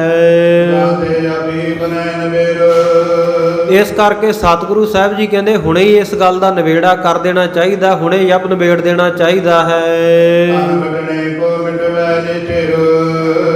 ਸੋ ਇਸ ਪ੍ਰਕਾਰ ਸਤਿਗੁਰੂ ਕਹਿੰਦੇ ਹੁਣੇ ਨਿਬੇੜਾ ਕਰ ਦਈਏ, ਹੁਣੇ ਇਹਦੀ ਨਿਵਰਤੀ ਕਰ ਦਈਏ ਤਾਂ ਕਿ ਧਨ ਖੱਟਣੇ ਕੋ ਮਿਟਵੇ ਝੇਰੋ। ਬਹੁਤਾ ਧਨ ਖੱਟਣ ਦਾ ਜਿਹੜਾ ਉਹ ਝਗੜਾ ਝੇੜਾ ਹੀ ਖਤਮ ਹੋ ਜਾਵੇ। ਅੱਜ ਮੈਂ ਵਧੀਆ ਫਸਲ ਕਰਕੇ ਪੈਸੇ ਕਮਾ ਦੇਵਾਂਗਾ, ਕੱਲ ਨੂੰ ਕਹਿਣਗੇ ਹੋਰ ਬਹੁਤੀ ਪੈਦਾ ਕਰ, ਜ਼ਿਆਦਾ ਪੈਦਾਵਾਰ ਕਰ, ਮਿਹਨਤ ਕਰ, ਹੋਰ ਧਨ ਚਾਹੀਦਾ। ਸਤਿਗੁਰੂ ਸੱਚੇ ਪਾਤਸ਼ਾਹ ਸੋਚਦੇ ਆ ਕਿ ਅੱਜ ਹੀ ਇਸੇ ਗੱਲ ਦਾ ਨਿਬੇੜਾ ਕਰ ਦੇਵਾਂ। ਵੈਸੇ ਮਾਲ ਖੇਤ ਰਖਵਾਰੀ। ਸੋ ਇਸ ਪ੍ਰਕਾਰ ਸਤਿਗੁਰੂ ਸੱਚੇ ਪਾਤਸ਼ਾਹ ਜੀ ਖੇਤੀ ਦੀ ਰਾਖੀ ਵਾਸਤੇ ਉੱਥੇ ਬੈਠ ਗਏ। ਮਰਜੈ ਕਿਸਨਾ ਕਰੈ ਪਸ਼ੁਚਾਰੀ। ਬਹੁਤ ਸਾਰੇ ਪਸ਼ੂ ਡੰਗਰ ਆਦਿਕ ਆਉਂਦੇ ਆ, ਖੇਤ ਵਿੱਚ ਵੜ ਕੇ ਚਰਨ ਲੱਗ ਪੈਂਦੇ ਹਨ, ਪਰ ਸਤਿਗੁਰੂ ਜੀ ਆਪਣੀ ਮੌਜ ਵਿੱਚ ਇੱਕ ਤਰਫ ਹੋ ਕੇ ਬੈਠੇ ਰਹਿੰਦੇ ਹਨ, ਕਿਸੇ ਪਸ਼ੂ ਡੰਗਰ ਨੂੰ ਵਰਜਦੇ ਨਹੀਂ, ਰੋਕਦੇ ਨਹੀਂ। ਰਾਸ਼ਵ ਬੜਵਾ ਕੋ ਮਿਰਗ ਬ੍ਰਿੰਦਾ। ਇਸ ਤਰ੍ਹਾਂ ਗਧੇ, ਘੋੜੇ, ਘੋੜੀਆਂ, ਗਊਆਂ, ਮਿਰਗ ਆਦਿਕ ਜਾਨਵਰ ਚੰਦ ਖੇਤਰ ਬੈਸ ਆਨੰਦਾ। ਬੜੇ ਆਨੰਦ ਦੇ ਨਾਲ, ਖੁਸ਼ੀ ਦੇ ਨਾਲ ਖੇਤ ਨੂੰ ਚਰ ਲੈਂਦੇ ਆ ਤੇ ਵਿੱਚੇ ਬੈਠੇ ਰਹਿੰਦੇ ਹਨ। ਦਿਨ ਦੋ ਇੱਕ ਮੈਂ ਦੀਨ ਨਵੇਰੀ। ਬਸ 2 ਦਿਨਾਂ ਦੇ ਵਿੱਚ ਸਾਰੀ ਫਸਲ ਦਾ ਉਜਾੜਾ ਹੋ ਗਿਆ, ਨਿਬੇੜ ਦਿੱਤਾ ਕੰਮ। ਇੱਕ ਮੈਂ ਬੂਟ ਜੈ ਸਗਨ ਕਨੇਰੀ। ਜਿੱਥੇ ਬਹੁਤ ਸੰਘਣੀ ਫਸਲ ਖੜੀ ਸੀ ਉੱਥੇ ਇੱਕ ਵੀ ਬੂਟਾ ਸਾਬਤ ਨਾ ਰਿਹਾ। ਕਾਲੂ ਗਇਓ ਬਿਲੋਕਨ ਖੇਤਾ। ਪਿਤਾ ਮਹਿਤਾ ਕਾਲੂ ਜੀ ਜਦੋਂ ਖੇਤ ਨੂੰ ਦੇਖਣ ਵਾਸਤੇ ਗੇੜਾ ਮਾਰਨ ਵਾਸਤੇ ਗਏ ਬੈਠੇ ਬੇਦੀ ਕੁਲ ਖੇਤੋ। ਤੇ ਜਾ ਕੇ ਬੇਦੀ ਕੁਲ ਦੇ ਸਿਰਮੌਰ ਬੇਦੀ ਕੁਲ ਦੇ ਨਿਸ਼ਾਨ ਸਰੂਪ ਸਤਿਗੁਰੂ ਨਾਨਕ ਦੇਵ ਜੀ ਮਹਾਰਾਜ ਦੇ ਕੋਲ ਬੈਠੇ। ਕੇਦਾਰ ਮਤ ਪਸ ਬ੍ਰਿੰਦਾ। ਜਾ ਕੇ ਦੇਖਦੇ ਆ ਸਤਿਗੁਰੂ ਨਾਨਕ ਦੇਵ ਜੀ ਬੈਠੇ ਐ ਤੇ ਪੂਰੇ ਖੇਤ ਦੇ ਵਿੱਚ ਬਹੁਤ ਸਾਰੇ ਜਿਹੜੇ ਪਸ਼ੂ ਡੰਗਰ ਵੜੇ ਫਿਰਦੇ ਹਨ। ਆਨੰਦ ਕੰਦਾ। ਆਨੰਦ ਨੂੰ ਪੈਦਾ ਕਰਨ ਵਾਲੇ ਆਨੰਦ ਦੇ ਬੱਦਲ ਆਨੰਦ ਦੇ ਖਜ਼ਾਨੇ ਸਤਿਗੁਰੂ ਨਾਨਕ ਦੇਵ ਜੀ ਉਹਨਾਂ ਪਸ਼ੂਆਂ ਨੂੰ ਵਰਜ ਨਹੀਂ ਰਹੇ। ਅਸਬਿਤ ਦੇਖ ਕ੍ਰੋਧ ਭਾ ਕਾਲੂ। ਜਦੋਂ ਆਹ ਤਰੀਕਾ ਦੇਖਿਆ ਆਹ ਹਾਲਤ ਦੇਖੀ ਵੀ ਸਤਿਗੁਰੂ ਜੀ ਇੱਕ ਪਾਸੇ ਬੈਠੇ ਆ ਨੇੜੇ ਹੀ ਡੰਗਰ ਸਾਰੀ ਫਸਲ ਚਰ ਗਏ ਆ ਇਹ ਉਹਨਾਂ ਨੂੰ ਰੋਕਦੇ ਨਹੀਂ। ਪਿਤਾ ਮਹਿਤਾ ਕਾਲੂ ਜੀ ਮਨ ਵਿੱਚ ਬਹੁਤ ਗੁੱਸਾ ਉਹਨਾਂ ਨੇ ਕਰ ਲਿਆ ਮੁਖ ਬੋਲਤ ਦਰ ਬਚਨ ਵਿਸਾਲੂ। ਤੇ ਆਪਣੇ ਮੁਖ ਤੋਂ ਬੜੇ ਭੈੜੇ ਭੈੜੇ ਬਚਨ ਬੋਲਣੇ ਸ਼ੁਰੂ ਕੀਤੇ। ਮੰਦ ਭਾਗ ਮੈਂ ਆਪਨ ਨਿਹਾਰਾ। ਕਹਿਣ ਲੱਗੇ ਮੈਂ ਤਾਂ ਦੇਖ ਲਿਆ ਵੀ ਮੇਰੇ ਬੜੇ ਮੰਦ ਭਾਗ ਹਨ। ਤੂੰ ਸਤ ਜਨਮਿਓ ਸਤਨ ਉਜਾਰਾ। ਕਹਿੰਦੇ ਤੂੰ ਪੁੱਤਰ ਨਾਨਕ ਮੇਰੇ ਘਰ ਵਿੱਚ ਇਹੋ ਜਿਹਾ ਜੰਮਿਆ ਮੇਰਾ ਸਾਰਾ ਘਰ ਹੀ ਉਜਾੜ ਕੇ ਰੱਖ ਦਿੱਤਾ। ਆਰ ਬਲਾ ਲਗ ਮੈਂ ਤਬ ਚਾਲੀ। ਜਦੋਂ ਕਹਿੰਦੇ ਤੇਰੀ ਛੋਟੀ ਉਮਰ ਸੀ ਉਦੋਂ ਤੋਂ ਹੀ ਕਹਿੰਦੇ ਤੇਰੇ ਇਹੋ ਜਿਹੇ ਚਾਲ ਚੱਲਣਾ ਇਹੋ ਜਿਹੇ ਲੱਛਣ ਹਨ। ਵਰਤ ਹੋਏ ਕੀ ਆਲੇ ਖਾਲੀ। ਬਹੁਤ ਸਾਰੀਆਂ ਵਸਤੂਆਂ ਖੋਤੀਆਂ ਗਵਾਤੀਆਂ ਖਤਮ ਕਰ ਦਿੱਤੀਆਂ ਘਰ ਖਾਲੀ ਕਰ ਦਿੱਤਾ ਮੇਰਾ। ਗਮਾਵਨੇ ਆਪ ਵੀ ਵੈਸਾ। ਕਹਿੰਦੇ ਹੁਣ ਵੀ ਕਹਿੰਦੇ ਜਿਹੜੀ ਤੇਰੀ ਉਮਰ ਹੈ ਕੋਈ ਤੂੰ ਛੋਟਾ ਨਹੀਂ ਬਾਲਕ ਨਹੀਂ ਤੇਰੀ ਬੈਸ ਜਿਹੜੀ ਤੇਰੀ ਉਮਰ ਹੈ ਇਹ ਕਮਾਉਣ ਜੋਗੀ ਹੈ। ਕਰਨ ਕੋ ਬਾਜ ਲਗੇ ਪੁਨ ਮੈਸਾ। ਪਰ ਫਿਰ ਵੀ ਤੂੰ ਆ ਕੁਕਾਜ ਭੈੜਾ ਕੰਮ ਕਰਨ ਲੱਗਿਆ ਪੁੱਠੇ ਕੰਮਾਂ ਤੇ ਲੱਗਿਆ ਹੋਇਆ ਹੈ। ਦਾਤ ਖਾਏ ਕਿਰਤ ਕਰ ਕੋ। ਮੇਰੇ ਤੋਂ ਬਾਅਦ ਪੁੱਤ ਤੇਰਾ ਬਣੇਗਾ ਕੀ ਕਿਹੜੀ ਕਿਰਤ ਕਰਕੇ ਤੂੰ ਖਾਵੇਂਗਾ। ਫਕੀਰਨ ਸੋ ਤਜ ਘਰ ਕੋ। ਪਿਤਾ ਜੀ ਕਹਿਣ ਲੱਗੇ ਮੈਨੂੰ ਪਤਾ ਲੱਗ ਗਿਆ ਤੂੰ ਤਾਂ ਵਿਹਲੜ ਸਾਧਾਂ ਦੇ ਨਾਲ ਹੀ ਰਲ ਜਾਏਗਾ ਘਰ ਛੱਡ ਕੇ। ਕਹਿ ਬਾਤ ਕਠੋਰਾ। ਦੇਖ ਦੇਖ ਕੇ ਸਤਿਗੁਰੂ ਨਾਨਕ ਦੇਵ ਜੀ ਵੱਲ ਪਿਤਾ ਮਹਿਤਾ ਕਾਲੂ ਜੀ ਨੁਕਸਾਨ ਹੋਇਆ ਦੇਖ ਕੇ ਬੜੇ ਕਠੋਰ ਬੜੇ ਜਿਹੜੇ ਆ ਭੈੜੇ ਬਚਨ ਆਖ ਰਹੇ ਹਨ। ਸਤਿਗੁਰੂ ਸੱਚੇ ਪਾਤਸ਼ਾਹ ਜੀ ਨੂੰ ਜਾਣ ਕੇ ਇਹ ਕਿ ਇਹਨਾਂ ਨੇ ਭੈੜੀ ਚਾਲ ਭੈੜੇ ਲੱਛਣ ਫੜੇ ਹੋਏ ਆ ਮਨ ਵਿੱਚ ਥੋੜਾ ਰੋਸ ਨਹੀਂ ਇਹਨਾਂ ਦੇ ਬਹੁਤ ਗੁੱਸਾ ਹੈ। ਮਹਿਤਾ ਕਾਲੂ ਜੀ ਫਿਰ ਕਹਿਣ ਲੱਗੇ ਕਹਿੰਦੇ ਪੁੱਤਰ ਨਾਨਕ ਤੈਨੂੰ ਜਨਮ ਦੇ ਕੇ ਕਹਿੰਦੇ ਮੈਨੂੰ ਕਿਹੜਾ ਗੁਣ ਮਿਲ ਗਿਆ ਮੈਨੂੰ ਕੀ ਫਾਇਦਾ ਹੋਇਆ ਹੈ। ਇਹਦੇ ਨਾਲੋਂ ਤਾਂ ਚੰਗਾ ਸੀ ਮੈਂ ਐਵੇਂ ਹੀ ਰਹਿੰਦਾ ਤੂੰ ਜੰਮਦਾ ਹੀ ਨਾ ਸਾਡੇ ਘਰੇ। ਇੱਕ ਉਹ ਵੀ ਲੋਕਾਂ ਦੇ ਸੋਹਣੇ ਸਪੂਤ ਹੈ ਸਪੁੱਤਰ ਹੈ ਜਿਹੜੇ ਬਹੁਤ ਧਨ ਕਮਾਉਂਦੇ ਹਨ। ਪਰ ਤੂੰ ਇਹੋ ਜਿਹਾ ਪੈਦਾ ਹੋਇਆ ਤੂੰ ਇਹੋ ਜਿਹਾ ਨਿਕਲਿਆ ਜਿਹੜਾ ਵਿਅਰਥੀ ਮੇਰਾ ਸਭ ਕੁਝ ਗਵਾ ਰਿਹਾ ਹੈ। ਉਸ ਤੋਂ ਬਾਅਦ ਗੁੱਸੇ ਵਿੱਚ ਆ ਕੇ ਸਾਧ ਸੰਗਤ ਜੀ ਪੰਡਤ ਹਰਦਿਆਲ ਦੇ ਘਰੇ ਚਲੇ ਗਏ ਪਿਤਾ ਮਹਿਤਾ ਕਾਲੂ ਜੀ ਜਿਨ੍ਹਾਂ ਨੇ ਬਚਪਨ ਦੇ ਵਿੱਚ ਇਹ ਸਤਿਗੁਰੂ ਜੀ ਦੀ ਜਨਮ ਪੱਤਰੀ ਬਣਾਈ ਸੀ ਤੇ ਭਵਿੱਖਬਾਣੀ ਕੀਤੀ ਸੀ ਪੰਡਤ ਹਰਦਿਆਲ ਨੇ ਕਿ ਇਹ ਤੁਹਾਡਾ ਪੁੱਤਰ ਬੜਾ ਅਵਤਾਰੀ ਪੁਰਖ ਹੋਵੇਗਾ ਚੱਕਰਵਰਤੀ ਰਾਜਾ ਹੋਵੇਗਾ ਦੁਨੀਆ ਦੇ ਲੋਕ ਇਹਨਾਂ ਦੇ ਚਰਨਾਂ ਉੱਤੇ ਝੁਕਣਗੇ ਤੁਹਾਡੀ ਕੁਲ ਦਾ ਤੁਹਾਡਾ ਨਾਮ ਮਾਤਾ ਪਿਤਾ ਦਾ ਇਹ ਬਹੁਤ ਰੌਸ਼ਨ ਕਰਨਗੇ। ਉਹਦੀਆਂ ਇਹ ਗੱਲਾਂ ਯਾਦ ਕਰਕੇ ਪੰਡਤ ਦੀਆਂ ਬੜੇ ਗੁੱਸੇ ਦੇ ਸਹਿਤ ਪੰਡਤ ਹਰਦਿਆਲ ਦੇ ਘਰ ਸਤਿਗੁਰੂ ਨਾਨਕ ਦੇਵ ਜੀ ਚਲੇ ਗਏ ਤੇ ਜਾ ਕੇ ਫਿਰ ਸਾਧ ਸੰਗਤ ਜੀ ਬੜੇ ਉਲਾਂਭੇ ਵਾਲੇ ਬਚਨ ਆਪਣੇ ਮੁਖ ਤੋਂ ਪਿਤਾ ਮਹਿਤਾ ਕਾਲੂ ਜੀ ਨੇ ਪੰਡਤ ਹਰਦਿਆਲ ਨੂੰ ਖਰੀਆਂ ਖਰੀਆਂ ਸੁਣਾਉਣ ਲੱਗ ਪਏ ਕਿਉਂਕਿ ਸਾਧ ਸੰਗਤ ਜੀ ਇਹ ਦੁਨਿਆਵੀ ਲੋਕਾਂ ਦਾ ਸੁਭਾਅ ਹੈ ਵੀ ਜੇਕਰ ਕੋਈ ਕੰਮ ਹੋ ਜਾਵੇ ਫਿਰ ਤਾਂ ਸਾਧ ਸੰਗਤ ਜੀ ਰੱਬ ਦੀ ਵੀ ਉਸਤਤ ਕਰਨਗੇ ਰੱਬ ਦੇ ਪਿਆਰਿਆਂ ਦਾ ਵੀ ਕਰਨਗੇ ਪਰ ਉਹਦੇ ਵਿੱਚ ਵੀ ਮੈਂ ਹੋਏਗੀ ਮੈਂ ਜਾ ਕੇ ਅਰਦਾਸ ਕਰਵਾਈ ਮੈਂ ਜਾ ਕੇ ਅਖੰਡ ਪਾਠ ਕਰਨ ਦੀ ਸੁੱਖ ਸੁਖੀ ਸੀ ਮੈਂ ਜਾ ਕੇ ਅਰਦਾਸ ਕਰਵਾਈ ਮੈਂ ਫਲਾਣੇ ਸੰਤਾਂ ਕੋਲੇ ਗਿਆ ਫਲਾਣੇ ਗਿਆਨੀ ਕੋਲੇ ਗਿਆ ਫਲਾਣੇ ਬਾਬੇ ਕੋਲੇ ਜਾ ਕੇ ਕੀਤੀ ਅਰਦਾਸ ਫਿਰ ਤਾਂ ਰਹਿੰਦੇ ਨੇ ਖੁਸ਼ ਜੇ ਸਾਡੇ ਦੁਨਿਆਵੀ ਲੋਕਾਂ ਦੇ ਮਤ ਤੋਂ ਕੁਝ ਥੋੜਾ ਬਹੁਤਾ ਵੀ ਉਰਾ ਪਰਾ ਹੋ ਜਾਏ, ਉਲਟ ਪੁਲਟ ਹੋ ਜਾਏ, ਤੇ ਫਿਰ ਸਾਧ ਸੰਗਤ ਜੀ ਅਸੀਂ ਰੱਬ ਦੇ ਪਿਆਰਿਆਂ ਨੂੰ ਤਾਂ ਕੀ ਛੱਡਣਾ ਹੈ, ਰੱਬ ਨੂੰ ਵੀ ਦੋਸ਼ ਦੇਣ ਲੱਗ ਪੈਂਦੇ ਆ ਨਾਲ ਦੀ ਨਾਲ ਵੀ ਕੀਤੀ ਸੀ ਅਰਦਾਸ ਫਲਾਣੇ ਤਾਂ ਜਾ ਕੇ ਸਾਡੀ ਤਾਂ ਪੂਰੀ ਹੋਈ ਨਹੀਂ। ਐਵੇਂ ਲੋਕ ਕਹੀ ਜਾਂਦੇ ਅਰਦਾਸਾਂ ਪੂਰੀਆਂ ਹੁੰਦੀਆਂ, ਫਿਰ ਰੱਬ ਨੂੰ ਵੀ ਉਲਾਂਭੇ ਦੇਣੇ ਸ਼ੁਰੂ ਕਰ ਦਿੰਦੇ ਆ। ਰੱਬ ਦੇ ਪਿਆਰਿਆਂ ਵਿੱਚ ਵੀ ਨੁਕਸ ਕੱਢਣ ਲੱਗ ਜਾਂਦੇ ਆ। ਫਲਾਣੇ ਬਾਬੇ ਨੇ ਲੱਗਦਾ ਚੰਗੀ ਤਰ੍ਹਾਂ ਅਰਦਾਸ ਕੀਤੀ ਨਹੀਂ ਹੋਣੀ, ਤਾਂ ਕਰਕੇ ਸਾਡਾ ਕੰਮ ਨਹੀਂ ਬਣਿਆ। ਇਉਂ ਪਿਤਾ ਮਹਿਤਾ ਕਾਲੂ ਜੀ ਵੀ ਜਿਹੜੇ ਸਤਿਗੁਰੂ ਸਾਹਿਬ ਜੀ ਬਾਰੇ ਭਵਿੱਖਤ ਬਚਨ ਕਰਨ ਵਾਲੇ ਪੰਡਤ ਹਰਦਿਆਲ ਜੀ ਬੜੇ ਸੂਝਵਾਨ, ਬੜੇ ਸ਼ਰਧਾ ਭਾਵਨਾ ਵਾਲੇ ਸਨ। ਉਹਨਾਂ ਦੇ ਦੁਆਰੇ ਦੇ ਉੱਤੇ ਜਾ ਕੇ ਉਲਾਂਭੇ ਦੇਣ ਲੱਗ ਪਏ। ਵੇਦ ਪੁਰਾਣ ਸਭੇ ਤੁਮ ਝੂਠੇ। ਦੇਖੋ ਕਿੱਥੋਂ ਤੱਕ ਗੱਲ ਕਹਿ ਦਿੱਤੀ ਕਿ ਜਿਹੜੇ ਵੇਦ ਪੁਰਾਣ ਧਾਰਮਿਕ ਗ੍ਰੰਥ ਹੈ ਇਹ ਸਾਰੇ ਝੂਠੇ ਹਨ। ਸੁਦੇ ਕਉ ਹੋਤ ਹੈ ਝੂਠੇ। ਕਹਿੰਦੇ ਪੰਡਤ ਜੀ ਜਿਹੜੇ ਤੁਸੀਂ ਸੁੱਧੇ ਬਚਨ ਸਿੱਧੇ ਬਚਨ ਕਹੇ ਸੀ ਵੀ ਆਹ ਕੰਮ ਤੁਹਾਡੇ ਬੜੇ ਚੰਗੇ ਹੋਣਗੇ, ਉਹ ਤਾਂ ਸਭ ਕੁਝ ਹੀ ਪੁੱਠਾ ਹੋ ਰਿਹਾ ਹੈ। ਕਿਦੋ ਨਾ ਤੁਮ ਤੇ ਜਾਤ ਵਿਚਾਰਿਓ। ਜਾਂ ਪੰਡਤ ਜੀ ਤੁਹਾਡੇ ਤੋਂ ਸਹੀ ਵਿਚਾਰਿਆ ਨਹੀਂ ਗਿਆ, ਸਹੀ ਭਵਿੱਖਬਾਣੀ ਨਹੀਂ ਕੀਤੀ ਗਈ। ਕਿਦੋ ਹਰ ਵੇਦ ਪਾਜ ਉਚਾਰੇ। ਜਾਂ ਫਿਰ ਕਹਿੰਦੇ ਐਵੇਂ ਮੈਨੂੰ ਖੁਸ਼ ਕਰਨ ਵਾਸਤੇ ਹੀ ਕਹਿੰਦੇ ਝੂਠੀਆਂ ਗੱਲਾਂ ਬਣਾ ਕੇ ਕਹਿ ਦਿੱਤੀਆਂ। ਭਲੀ ਸਦਰ ਕੀ ਦੀਨ ਵਡਾਈ। ਚੰਗੀ ਕਹਿੰਦੇ ਸਾਡੇ ਛਤਰ ਝੁਲਦਾ ਮੇਰੇ ਪੁੱਤਰ ਦੇ ਉੱਤੇ, ਚੰਗੀ ਇਹਨੂੰ ਵਡਿਆਈ ਤੁਸੀਂ ਦੇ ਦਿੱਤੀ ਜਿਵੇਂ ਕਹਿੰਦੇ ਸੀ। ਪੁਰਬ ਸਵਰੇ ਦਾਸ ਘਟਾਈ। ਇਹ ਤਾਂ ਸਾਡੇ ਘਰ ਦਾ ਜਿਹੜਾ ਧਨ ਪਦਾਰਥ ਪਹਿਲਾਂ ਦਾ ਮੈਂ ਕਮਾਇਆ ਹੋਇਆ ਉਹਦੇ ਵਿੱਚ ਵੀ ਘਾਟਾ ਹੀ ਘਾਟਾ ਪਾ ਰਿਹਾ ਹੈ। ਅਬ ਬੀਜੋ ਸਭ ਖੇਤ ਨੇ ਪਾਤੂ। ਹੁਣ ਕਹਿੰਦੇ ਖੇਤ ਬੀਜਿਆ ਸੀ, ਕਹਿੰਦੇ ਉਹ ਸਾਰਾ ਖੇਤ ਵੀ ਨਾਸ਼ ਕਰ ਦਿੱਤਾ। ਪਾਜਰ ਵਾਏ ਨ ਕੀਨੀ ਤ੍ਰਤੂ। ਪਸ਼ੂਆਂ ਨੂੰ ਚਰਾ ਦਿੱਤੀ ਸਾਰੀ ਖੇਤੀ, ਉਹਦੀ ਸਾਂਭ ਸੰਭਾਲ ਨਾ ਕੀਤੀ, ਰਖਵਾਲੀ ਨਾ ਕੀਤੀ ਮੇਰੇ ਪੁੱਤਰ ਨਾਨਕ ਨੇ। ਜਬ ਜਨਮਿਓ ਮਨ ਸਦਲੀਨੀ। ਜਦੋਂ ਦਾ ਇਹ ਜੰਮਿਆ, ਜਦੋਂ ਦੀ ਸੁਰਤ ਸੰਭਾਲੀ ਹੈ। ਧਨ ਖੱਟਣ ਕੀ ਕੀਰਤਨਾ ਕੀਨੀ। ਧਨ ਖੱਟਣ ਦੀ ਤਾਂ ਕੋਈ ਵੀ ਕਿਰਤ ਨਹੀਂ, ਕੋਈ ਕੰਮ ਨਹੀਂ ਕੀਤਾ।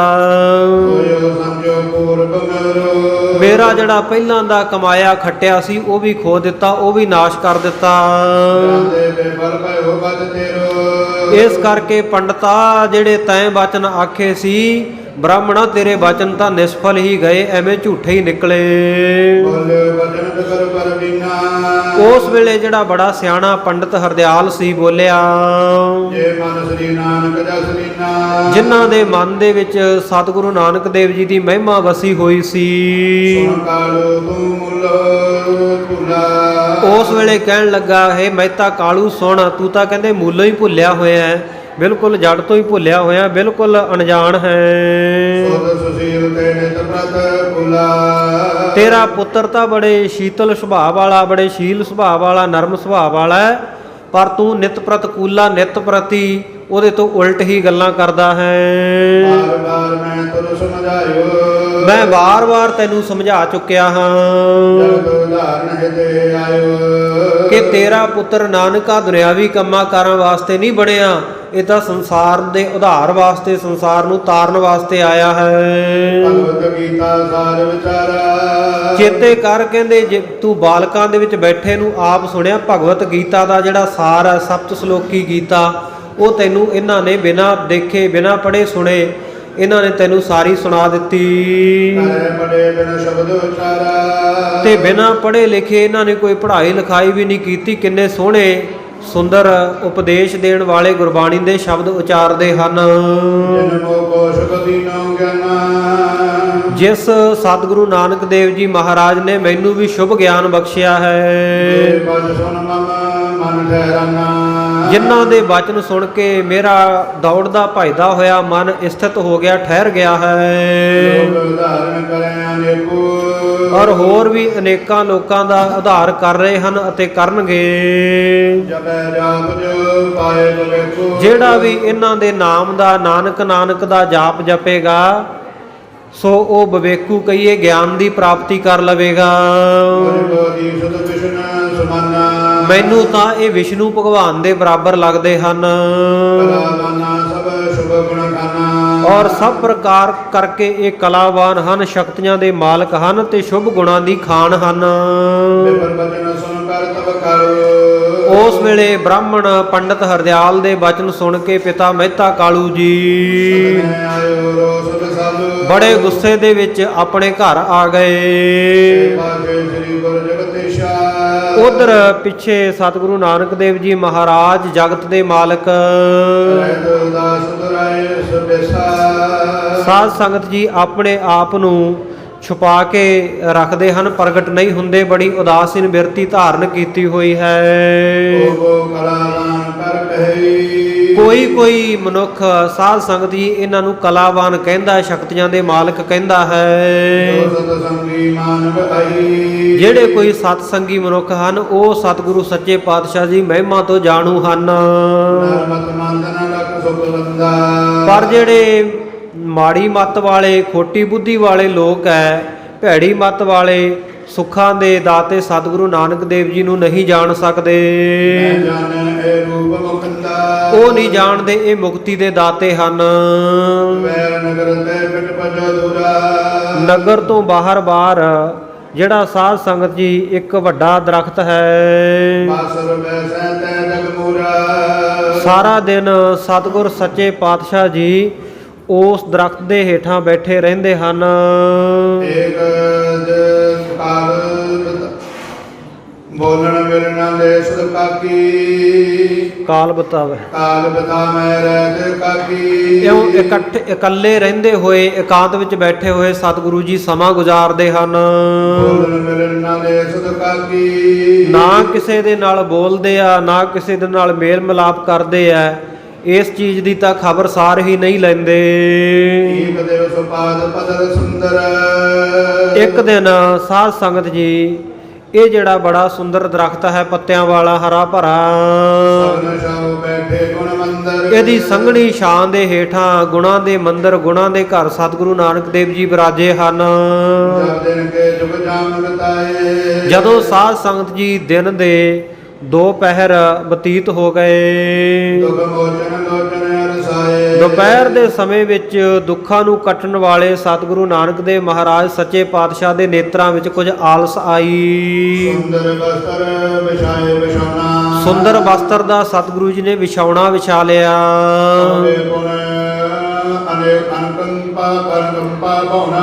ਅਨਕੰਪਾ ਭਾਉਣਾ ਕਿਰਪਾ ਦੇ ਘਰ ਸਤਿਗੁਰੂ ਨਾਨਕ ਦੇਵ ਜੀ ਮਹਾਰਾਜ ਉੱਥੇ ਲੇਟ ਗਏ। ਜਦੋਂ ਸਾਧ ਸੰਗਤ ਜੀ 4 ਘੜੀਆਂ ਦਾ ਸਮਾਂ, 2 ਮੁਹੂਰਤਾਂ ਦਾ ਸਮਾਂ ਬਤੀਤ ਹੋਇਆ। ਇਸ ਰਸਤੇ ਦੇ ਉੱਤੇ ਨਗਰ ਦਾ ਰਾਜਾ ਰਾਏ ਬੁਲਾਰ ਚੱਲ ਕੇ ਆਇਆ। ਬੜਾ ਅਚੰਭਾ ਜਿਹਾ ਦੇਖ ਕੇ, ਹੈਰਾਨੀ ਵਾਲੀ ਗੱਲ ਦੇਖ ਕੇ ਮਨ ਵਿੱਚ ਅਚਰਜ ਜਿਹਾ ਹੋ ਗਿਆ, ਹੈਰਾਨ ਹੋਇਆ। ਬਿਨਾਂ ਸ਼ੋਰ ਵਿਹੀਨ, ਬਿਨਾਂ ਖੜਕਾ ਦੜਕਾ ਕੀਤੇ ਠਹਿਰ ਗਿਆ ਆ ਕੇ। ਸਾਰੇ ਆਪਣੇ ਸੰਗੀਆਂ ਸਾਥੀਆਂ ਦੇ ਨਾਲ ਮਿਲ ਕੇ ਇਹ ਕਹਿਣ ਲੱਗਾ, ਦੇਖੋ ਕਹਿੰਦੇ ਕਿੰਨੀ ਅਚਰਜ ਗੱਲ ਹੋ ਰਹੀ ਹੈ, ਸ਼ੋਭਾ ਵਾਲੀ ਗੱਲ ਹੋ ਰਹੀ ਹੈ। ਮਹਿਤਾ ਕਾਲੂ ਜੀ ਦਾ ਸੁੰਦਰ ਸਰੂਪ ਵਾਲਾ ਸੁਪੁੱਤਰ ਜਿਹੜਾ ਸੁੱਖਾਂ ਦਾ ਘਰ ਹੈ, ਜਿਹੜਾ ਬੜੀਆਂ ਅਜ਼ਮਤਾਂ ਕਰਾਮਾਤਾਂ ਸ਼ਕਤੀਆਂ ਦੇ ਸਹਿਤ ਹੈ, ਉਹ ਇੱਥੇ ਸੁੱਤਾ ਪਿਆ ਹੈ ਤੇ ਦਰਖਤ ਦਾ ਜਿਹੜਾ ਪਰਛਾਵਾਂ ਹੈ ਬਾਕੀ ਸਾਰਿਆਂ ਦਾ ਢਲ ਗਿਆ ਹੈ, ਦੂਜੇ ਪਾਸੇ ਹੋ ਗਿਆ ਹੈ। ਪਰ ਜਿਸ ਦਰਖਤ ਦੇ ਹੇਠਾਂ ਇਹ ਆਰਾਮ ਕਰ ਰਹੇ ਆ, ਸੁੱਖ ਪ੍ਰਾਪਤ ਕਰ ਰਹੇ ਆ, ਉਹਦਾ ਪਰਛਾਵਾਂ ਨਹੀਂ ਢਲਿਆ। ਉਸ ਦਰਖਤ ਦੀ ਛਾਂ ਇਹਨਾਂ ਦੇ ਮੁਖ ਤੇ ਪੈ ਰਹੀ ਹੈ। ਨਿਸ਼ਚੈ ਹੀ ਕਹਿੰਦਾ ਪੱਕੀ ਗੱਲ ਹੈ, ਇਹ ਤਾਂ ਕੋਈ ਕਲਾਵਾਨ ਸ਼ਕਤੀਵਾਨ ਅਵਤਾਰ ਪੁਰਖ ਹਨ। ਪਰ ਆਪਣੇ ਆਪ ਨੂੰ ਦੁਰਾ ਕੇ ਛੁਪਾ ਕੇ ਰਹਿੰਦੇ ਹਨ। ਜਿਵੇਂ ਸਾਧ ਸੰਗਤ ਜੀ ਅੱਗ ਦੇ ਵਿੱਚ ਪਾਵਕ ਬੀਜ ਭਸਮ ਕੇ ਜੈਸੇ, ਅੱਗ ਜਿਹੜੀ ਹੈ ਭਸਮ ਦੇ ਵਿੱਚ, ਰਾਖ ਦੇ ਵਿੱਚ ਲੁਕਾਈ ਹੁੰਦੀ ਹੈ। ਇਸੇ ਤਰ੍ਹਾਂ ਇਹਨਾਂ ਦਾ ਤੇਜ ਜਿਹੜਾ ਇਹ ਜਾਣਿਆ ਨਹੀਂ ਜਾਂਦਾ। ਜਿਹੜਾ ਸਾਧ ਸੰਗਤ ਜੀ ਲੁਕਿਆ ਛੁਪਿਆ ਹੋਇਆ ਇਹਨਾਂ ਦਾ ਤੇਜ ਪ੍ਰਤਾਪ ਹੈ। ਜਿਵੇਂ ਅੱਗ ਸਵਾਹ ਦੇ ਵਿੱਚ ਹੇਠਾਂ ਦੱਬ ਕੇ ਪੁਰਾਣੇ ਸਮਿਆਂ ਵਿੱਚ ਸਾਧ ਸੰਗਤ ਜੀ ਲੁਕੋ ਦਿੰਦੇ ਸਨ, ਆਮ ਅਗਨੀ ਬਾਲਣ ਦੇ ਸਾਧਨ ਨਹੀਂ ਸੀ ਹੁੰਦੇ। ਸੋ ਪਾਥੀਆਂ ਆਦਿਕ ਦੀ ਅੱਗ ਜਿਹੜੀ ਹੈ ਉਹ ਹੇਠਾਂ ਛੁਪਾ ਦਿੱਤੀ ਜਾਂਦੀ, ਮੁੜ ਕੇ ਉੱਪਰੋਂ ਉਹਦੇ ਸਵਾਹ ਰਾਖ ਪਾਸੇ ਕਰਕੇ ਫਿਰ ਵਰਤ ਲਈ ਜਾਂਦੀ।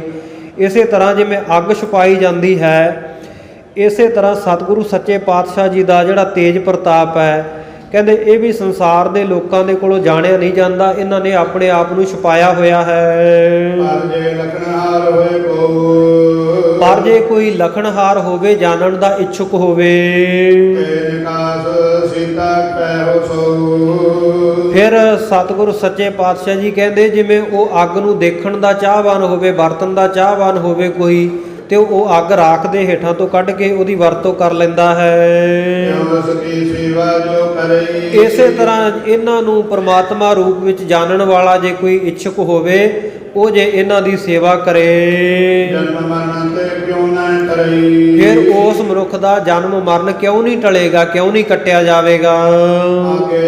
ਆਗੇ ਵਿਦ ਇੱਕ ਅਸਰ ਦੇਖੀ, ਪਹਿਲਾਂ ਵੀ ਮੈਂ ਇੱਕ ਅਸਚਰਜ ਜੀ ਵਿਧੀ, ਅਸਚਰਜ ਜਾਂ ਕੌਤਕ ਦੇਖਿਆ ਹੈ। ਸਰਬ ਛਾਉ ਕੀ ਪ੍ਰੀਤਵ ਸਖੀ, ਇਹਨਾਂ ਦੇ ਉੱਤੇ ਸੱਪ ਨੇ ਆਪਣਾ ਫਣ ਖਿਲਾਰ ਕੇ ਬੜੇ ਪ੍ਰੇਮ ਦੇ ਨਾਲ ਛਾਂ ਕੀਤੀ ਸੀ। ਆਦਰ ਰਹੀ ਤਰੋਵਰ ਛਾਇਆ, ਤੇ ਅੱਜ ਇੱਕ ਹੋਰ ਕੌਤਕ ਹੋ ਗਿਆ ਵੀ ਦਰਖਤ ਦੀ ਜਿਹੜੀ ਛਾਂ ਹੈ ਉਹ ਇੱਕੇ ਪਾਸੇ ਟਿਕੀ ਹੋਈ ਹੈ। ਅਜਰ ਦੀ ਜੁਗ ਬਾਰ ਦਿਖਾਇਆ, ਮੈਂ ਤਾਂ ਅਸਚਰਜੀ 2 ਵਾਰੀ ਇਹ ਕੌਤਕ ਦੇਖ ਲਏ ਹਨ। ਅਸਕੈ ਬੰਦੇ ਦੋਨੋਂ ਹੱਥਾਂ, ਇਉਂ ਕਹਿ ਕੇ ਦੋਵੇਂ ਹੱਥ ਜੋੜ ਲਏ, ਨਮਸਕਾਰ ਕੀਤੀ। ਬੰਦਨ ਕੀਆ ਤਰਕੈ ਧਰਮਾਥਾ, ਧਰਤੀ ਦੇ ਉੱਤੇ ਮੱਥਾ ਰੱਖ ਕੇ ਇਹ ਰਾਏ ਬੁਲਾਰ ਰਾਜੇ ਨੇ, ਵਡੇਰੀ ਉਮਰ ਦਾ ਹੈ, ਸਤਿਗੁਰੂ ਨਾਨਕ ਦੇਵ ਜੀ ਮਹਾਰਾਜ ਨੂੰ ਨਮਸਕਾਰ ਕੀਤੀ। ਦੂਰ ਤੇ ਸ਼ਰਧਾ ਧਾਰੀ, ਇਉਂ ਬੜੀ ਸ਼ਰਧਾ ਧਾਰਨ ਕਰਕੇ ਫਿਰ ਪਿੱਛੇ ਦੂਰ ਹਟ ਗਿਆ। ਗਮਨਿਓ ਨਗਰ ਹੋ ਤਰਤ ਭਾਰੀ, ਬੜਾ ਖੁਸ਼ ਹੋ ਕੇ ਬੜੇ ਪ੍ਰੇਮ ਦੇ ਸਹਿਤ ਨਗਰ ਦੇ ਵਿੱਚ ਵਾਪਸ ਚਲਿਆ ਗਿਆ। ਸ਼ੋਭਿਤ ਕਰਤ ਸੰਕਲਪ ਵਿਕਲਪਾ, ਔਰ ਬੜੇ ਸ਼ੁਭ ਤਰੀਕਿਆਂ ਦੇ ਨਾਲ, ਸ਼ੁਭ ਵਿਧੀ ਦੇ ਨਾਲ ਮਨ ਦੇ ਵਿੱਚ ਚੰਗੇ ਸੰਕਲਪ ਵਿਕਲਪ ਫੁਰਨੇ ਕਰ ਰਿਹਾ ਹੈ। ਦਿਨ ਪ੍ਰਤ ਜੇ ਕੋ ਹੋਏ ਪ੍ਰਮਾਰ ਪਾਰ, ਦਿਨ ਪ੍ਰਤੀ ਦਿਨ ਸਾਧ ਸੰਗਤ ਜੀ ਇਹਦੇ ਜਿਹੜੇ ਮਨ ਦੇ 5 ਪ੍ਰਕਾਰ ਦੇ ਭਰਮ ਹੈ ਉਹ ਘਟਦੇ ਜਾਂਦੇ ਹਨ। ਸਦਨ ਜਾਏ ਬੈਸਿਓ ਹਰ ਖਾਈ, ਆਪਣੇ ਘਰ ਜਾ ਕੇ ਬੜੀ ਖੁਸ਼ੀ ਦੇ ਸਹਿਤ ਬੈਠਿਆ। ਕਾਲੂਗਾ ਤਬ ਸਹਿਜ ਸੁਭਾਈ, ਉਧਰ ਸਹਿਜ ਸੁਭਾਏ ਅਚਨਚੇਤੀ ਮਹਿਤਾ ਕਾਲੂ ਜੀ ਰਾਏ ਬੁਲਾਰ ਦੇ ਕੋਲ ਚਲੇ ਗਏ। ਸਾਦਰ ਤੇ ਸ਼ੁਭ ਠੌਰ ਬਿਠਾਇਓ, ਬੜੀ ਸੁੰਦਰ ਜਗ੍ਹਾ, ਸ਼ੁਭ ਜਗ੍ਹਾ ਦੇ ਉੱਤੇ ਆਦਰ ਸਹਿਤ ਮਹਿਤਾ ਕਾਲੂ ਜੀ ਨੂੰ ਰਾਏ ਬੁਲਾਰ ਨੇ ਕੋਲੇ ਬਿਠਾਇਆ। ਔਰ ਪ੍ਰੇਮ ਸੋ ਬਚਨ ਸੁਨਾਇਓ, ਫਿਰ ਬੜੇ ਪ੍ਰੇਮ ਦੇ ਨਾਲ ਬਚਨ ਸੁਣਾਏ। ਔਰ ਭਾਗੋ ਭਾਂਜਨ ਕਾਲੂ, ਕਹਿਣ ਲੱਗੇ ਮਹਿਤਾ ਕਾਲੂ ਜੀ, ਤੇਰਾ ਜਿਹੜਾ ਪਾਤਰ ਹੈ ਭਾਗਾਂ ਰੂਪੀ, ਜਿਹੜਾ ਤੇਰਾ ਭਾਂਡਾ ਨਾ, ਤੇਰੀ ਕਿਸਮਤ ਹੈ, ਉਹ ਤਾਂ ਕਹਿੰਦੇ ਬਹੁਤ ਵੱਡਾ ਹੈ। ਆਸੁਦ ਜਨਮੇ ਭਇਓ ਨਿਹਾਲ, ਤੇਰਾ ਭਾਗਾਂ ਰੂਪੀ ਬਰਤਨ ਆ ਨਾ ਜਿਹੜਾ ਬੜਾ ਲਬਾਲਬ ਭਰਿਆ ਹੋਇਆ, ਤੇਰੇ ਘਰ ਦੇ ਵਿੱਚ ਇਹੋ ਜਿਹਾ ਨਿਹਾਲ ਕਰਨ ਵਾਲਾ ਪੁੱਤਰ ਜਨਮਿਆ ਹੈ। ਤਦਬ ਸੁਭਾਵ ਤੁਮਾਰ ਕਠੋਰਾ, ਪਰ ਫਿਰ ਵੀ ਤੇਰਾ ਸੁਭਾਅ ਕਠੋਰ ਦਾ ਕਠੋਰ ਹੀ ਹੈ। ਔਰਾ ਕਬ ਨਾ ਬੋਲੀਏ ਥੋਰਾ, ਕਦੇ ਵੀ ਮੈਂ ਤੈਨੂੰ ਫੇਰ ਕਹਿਣਾ ਹੈ, ਆਪਣੇ ਪੁੱਤਰ ਸਤਿਗੁਰੂ ਨਾਨਕ ਦੇਵ ਜੀ ਨੂੰ ਥੋੜਾ ਮਾਤਰ ਵੀ ਕੋਈ ਕੌੜਾ ਬੋਲ ਨਾ ਬੋਲੀ।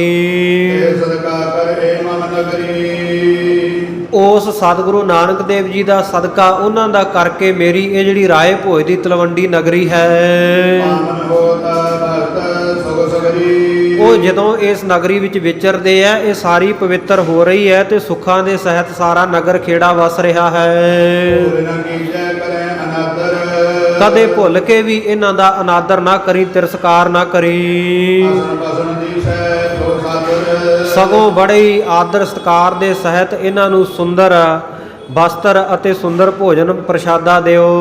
ਜਾਮਾ ਮੋਏ ਦੁਰਗ ਕੋ ਆਹੀ, ਮੇਰਾ ਜਿਹੜਾ ਜੰਮ ਹੈ, ਮੇਰਾ ਸਰੀਰ ਹੈ ਜਿਹੜਾ ਤੁਰਕਾਂ ਦੇ ਘਰ ਵਿੱਚ ਪੈਦਾ ਹੋਇਆ ਹੈ, ਭੋਜਨ ਬਨੈ ਨਾਮ ਮਮ ਕਰਮਾਹੀ, ਇਸ ਕਰਕੇ ਇਹ ਗੱਲ ਤਾਂ ਬਣ ਨਹੀਂ ਆਉਂਦੀ ਵੀ ਮੈਂ ਖੱਤਰੀਆਂ ਦੇ ਪੁੱਤਰ ਨੂੰ ਆਪਣੇ ਘਰ ਦੇ ਵਿੱਚ ਰੱਖ ਲਵਾਂ, ਉਹਨੂੰ ਭੋਜਨ ਪ੍ਰਸ਼ਾਦਾ ਛਕਾਵਾਂ, ਕਿਉਂਕਿ ਲੋਕ ਫਿਰ ਬੜੇ ਬੋਲ ਕਬੋਲ ਬੋਲਣਗੇ।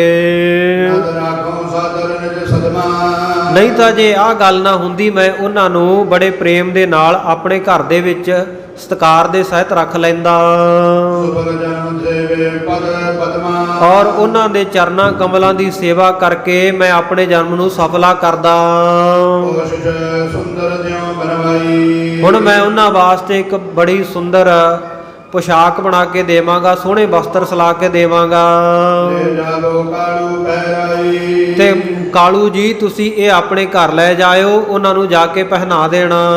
ਜੋ ਆਵੇਂ ਤਨ ਕਾਜ ਪਦਾਰਥ ਜੋ ਆਵੇ ਤਿਨ ਕਾਜ ਪਦਾਰਥ, ਸੋ ਜਿੰਨਾ ਵੀ ਉਹਨਾਂ ਦੇ ਵਾਸਤੇ ਮੇਰੇ ਤੋਂ ਬਣ ਆਵੇਗਾ ਉਹਨਾਂ ਦੀ ਸੇਵਾ ਦੇ ਵਿੱਚ ਪਦਾਰਥ ਲੱਗ ਸਕੇਗਾ, ਸੋ ਮੈਂ ਗਨਹੁ ਭਇਓ ਸਕਾਰਥ ਉਹ ਸਾਰਾ ਮੈਂ ਦੇਵਾਂਗਾ ਤਾਂ ਕਿ ਮੇਰਾ ਜਨਮ ਸਫਲਾ ਹੋ ਜਾਵੇ। ਸੁਨ ਬੁਲਾਰ ਪਿਆ ਸੁਖਦ ਬਾਣੀ ਰਾਏ ਬੁਲਾਰ ਦੇ ਇਹ ਬਚਨ ਸੁਣ ਕਰਕੇ ਸ਼ਰਦਾ ਪ੍ਰੇਮ ਵਿਖੇਲ ਬਟਾਨੀ ਜਿਹੜੇ ਬਚਨ ਬੜੇ ਸ਼ਰਧਾ ਅਤੇ ਪ੍ਰੇਮ ਦੇ ਵਿੱਚ ਲਿਪਟੇ ਹੋਏ ਸਨ, ਆ ਬੋਲਿਓ ਆਦ ਜੋਰ ਤਬ ਕਾਲੂ ਹੱਥ ਜੋੜ ਕੇ ਉਸ ਵੇਲੇ ਮਹਿਤਾ ਕਾਲੂ ਜੀ ਬੋਲੇ।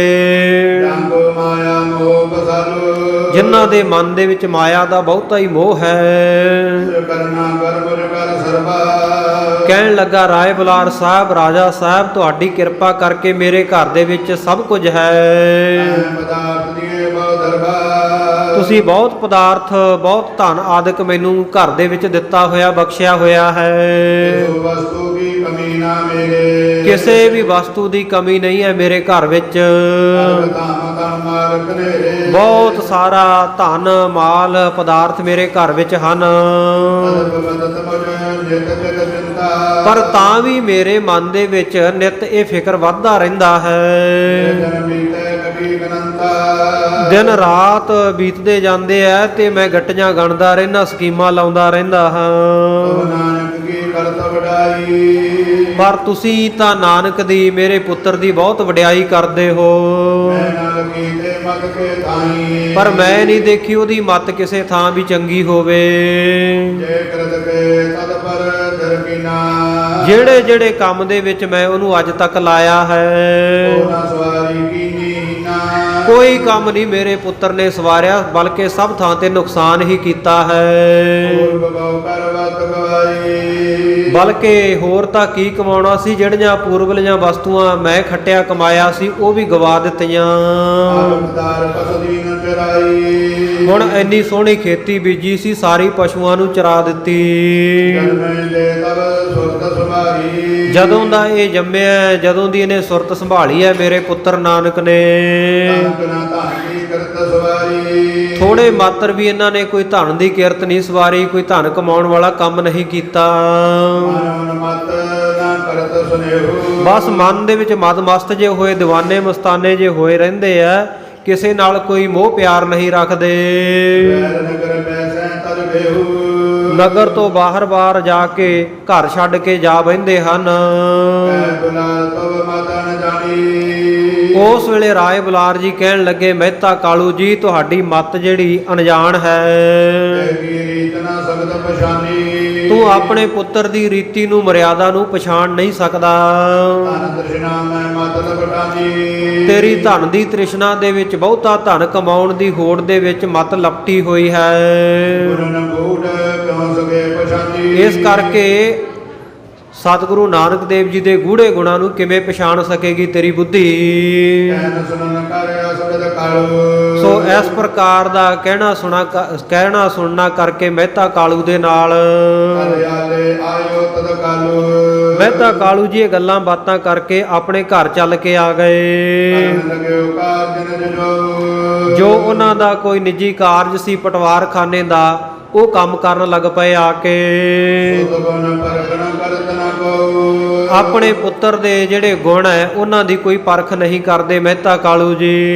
ਦੋਹਰਾ ਸ੍ਰੀ ਸਰਬਰ ਕਰਤਾ ਪੁਰਖ ਸਤਿਗੁਰੂ ਨਾਨਕ ਦੇਵ ਜੀ ਮਹਾਰਾਜ ਉਹ ਅਕਾਲ ਪੁਰਖ ਵਾਹਿਗੁਰੂ ਹਨ, ਸਾਰੇ ਸੰਸਾਰ ਦੇ ਕਰਤੇ ਹਨ, ਰਚਨਾ ਰਚਨ ਵਾਲੇ ਹਨ। ਆਸਰਿਤ ਕਰਤ ਬਿਲਾਸ ਇਸ ਤਰੀਕੇ ਦੇ ਨਾਲ ਸਤਿਗੁਰੂ ਜੀ ਕੌਤਕ ਵਰਤਾ ਰਹੇ ਹਨ।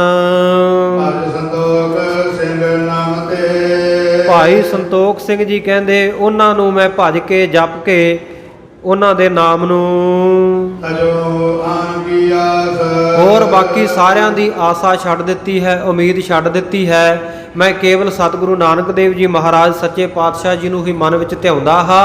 ਤੇ ਤੁਸੀਂ ਵੀ ਸਰੋਤਾ ਜਨੋ ਜਿੰਨੇ ਕਥਾ ਸੁਣ ਰਹੇ ਹੋ, ਬਾਕੀ ਸਾਰੇ ਦੁਆਰਿਆਂ ਦੀ ਆਸਾ ਛੱਡ ਕੇ, ਉਮੀਦ ਛੱਡ ਕੇ ਸਤਿਗੁਰੂ ਨਾਨਕ ਦੇਵ ਮਹਾਰਾਜ ਸੱਚੇ ਪਾਤਸ਼ਾਹ ਜੀ ਦੇ ਨਾਮ ਨੂੰ ਧਿਆਵੋ। ਇਹ ਭਾਈ ਸੰਤੋਖ ਸਿੰਘ ਜੀ ਨੇ ਆਪਣੇ ਵੱਲੋਂ ਅਧਿਆਏ ਦੇ ਅਖੀਰ ਦੇ ਉੱਤੇ ਸਾਰੀਆਂ ਸੰਗਤਾਂ ਨੂੰ, ਕਥਾ ਸੁਣਨ ਵਾਲਿਆਂ ਨੂੰ ਬੇਨਤੀ ਕੀਤੀ ਹੈ। ਸਤਿਗੁਰੂ ਕਿਰਪਾ ਕਰਨ, ਧੰਨ ਗੁਰੂ ਨਾਨਕ ਦੇਵ ਮਹਾਰਾਜ ਸੱਚੇ ਪਾਤਸ਼ਾਹ ਦੇ ਚਰਨਾਂ ਦੇ ਉੱਤੇ ਸਾਡੀ ਅਟੁੱਟ ਸ਼ਰਧਾ ਰਾਏ ਬੁਲਾਰ ਵਰਗੀ ਬਣ ਆਵੇ। ਸਤਿਗੁਰੂ ਸੱਚੇ ਪਾਤਸ਼ਾਹ ਸਾਨੂੰ ਸਭ ਨੂੰ ਦਰੋ ਕਰੋ ਖੁਸ਼ੀਆਂ, ਗੁਰੂ ਸਿੱਖੀ ਜੀਵਨ ਨਾਮਦਾਨ ਦੀਆਂ ਦਾਤਾਂ ਬਖਸ਼ਿਸ਼ ਕਰ, ਨਸ਼ਿਆਂ ਵਿਸ਼ਿਆਂ ਦਾ ਤਿਆਗ ਕਰਦੇ ਹੋਏ ਅੰਮ੍ਰਿਤ ਛਕੋ, ਸਿੰਘ ਸਜੋ, ਗੁਰੂ ਵਾਲੇ ਬਣੋ। ਫਿਰ ਸਤਿਗੁਰੂ ਕਰਨਗੇ ਕਿਰਪਾ, ਇਹ ਲੋਕ ਸੁਖੀਏ ਪਰਲੋਕ ਸੁਹੇਲੇ। ਨਾਨਕ ਹਰ ਪ੍ਰਭ ਆਪੇ ਮੇਲੇ। ਕਥਾ ਵਿਚਾਰਾਂ ਦੌਰਾਨ ਹੋਈਆਂ ਬੇਅੰਤ ਭੁੱਲਾਂ ਦੀ ਸਮੂਹ ਸੰਗਤਾਂ ਨੇ ਖਿਮਾ ਬਖਸ਼ਿਸ਼ ਕਰਨੀ। ਆਓ ਸਮਾਪਤੀ ਦੀਆਂ ਤੁਕਾਂ ਪੜ੍ਹ ਕੇ ਅਰਦਾਸ ਵਿੱਚ ਹਾਜ਼ਰ ਹੋਈਏ ਜੀ। ਸਤਿਗੁਰ ਕਰਤਾ ਪੁਰਖ ਆਸ ਵਿਦ ਕਰਤ ਬਿਲਾਸ, ਭਾਜ ਸੰਤੋਖ ਸਿੰਘ ਨਾਮ ਤੇਹ, ਤਜੋ ਆਨ ਕੀ ਆਸ। हे गोविंद हे गोपाल हे दयाल लाल,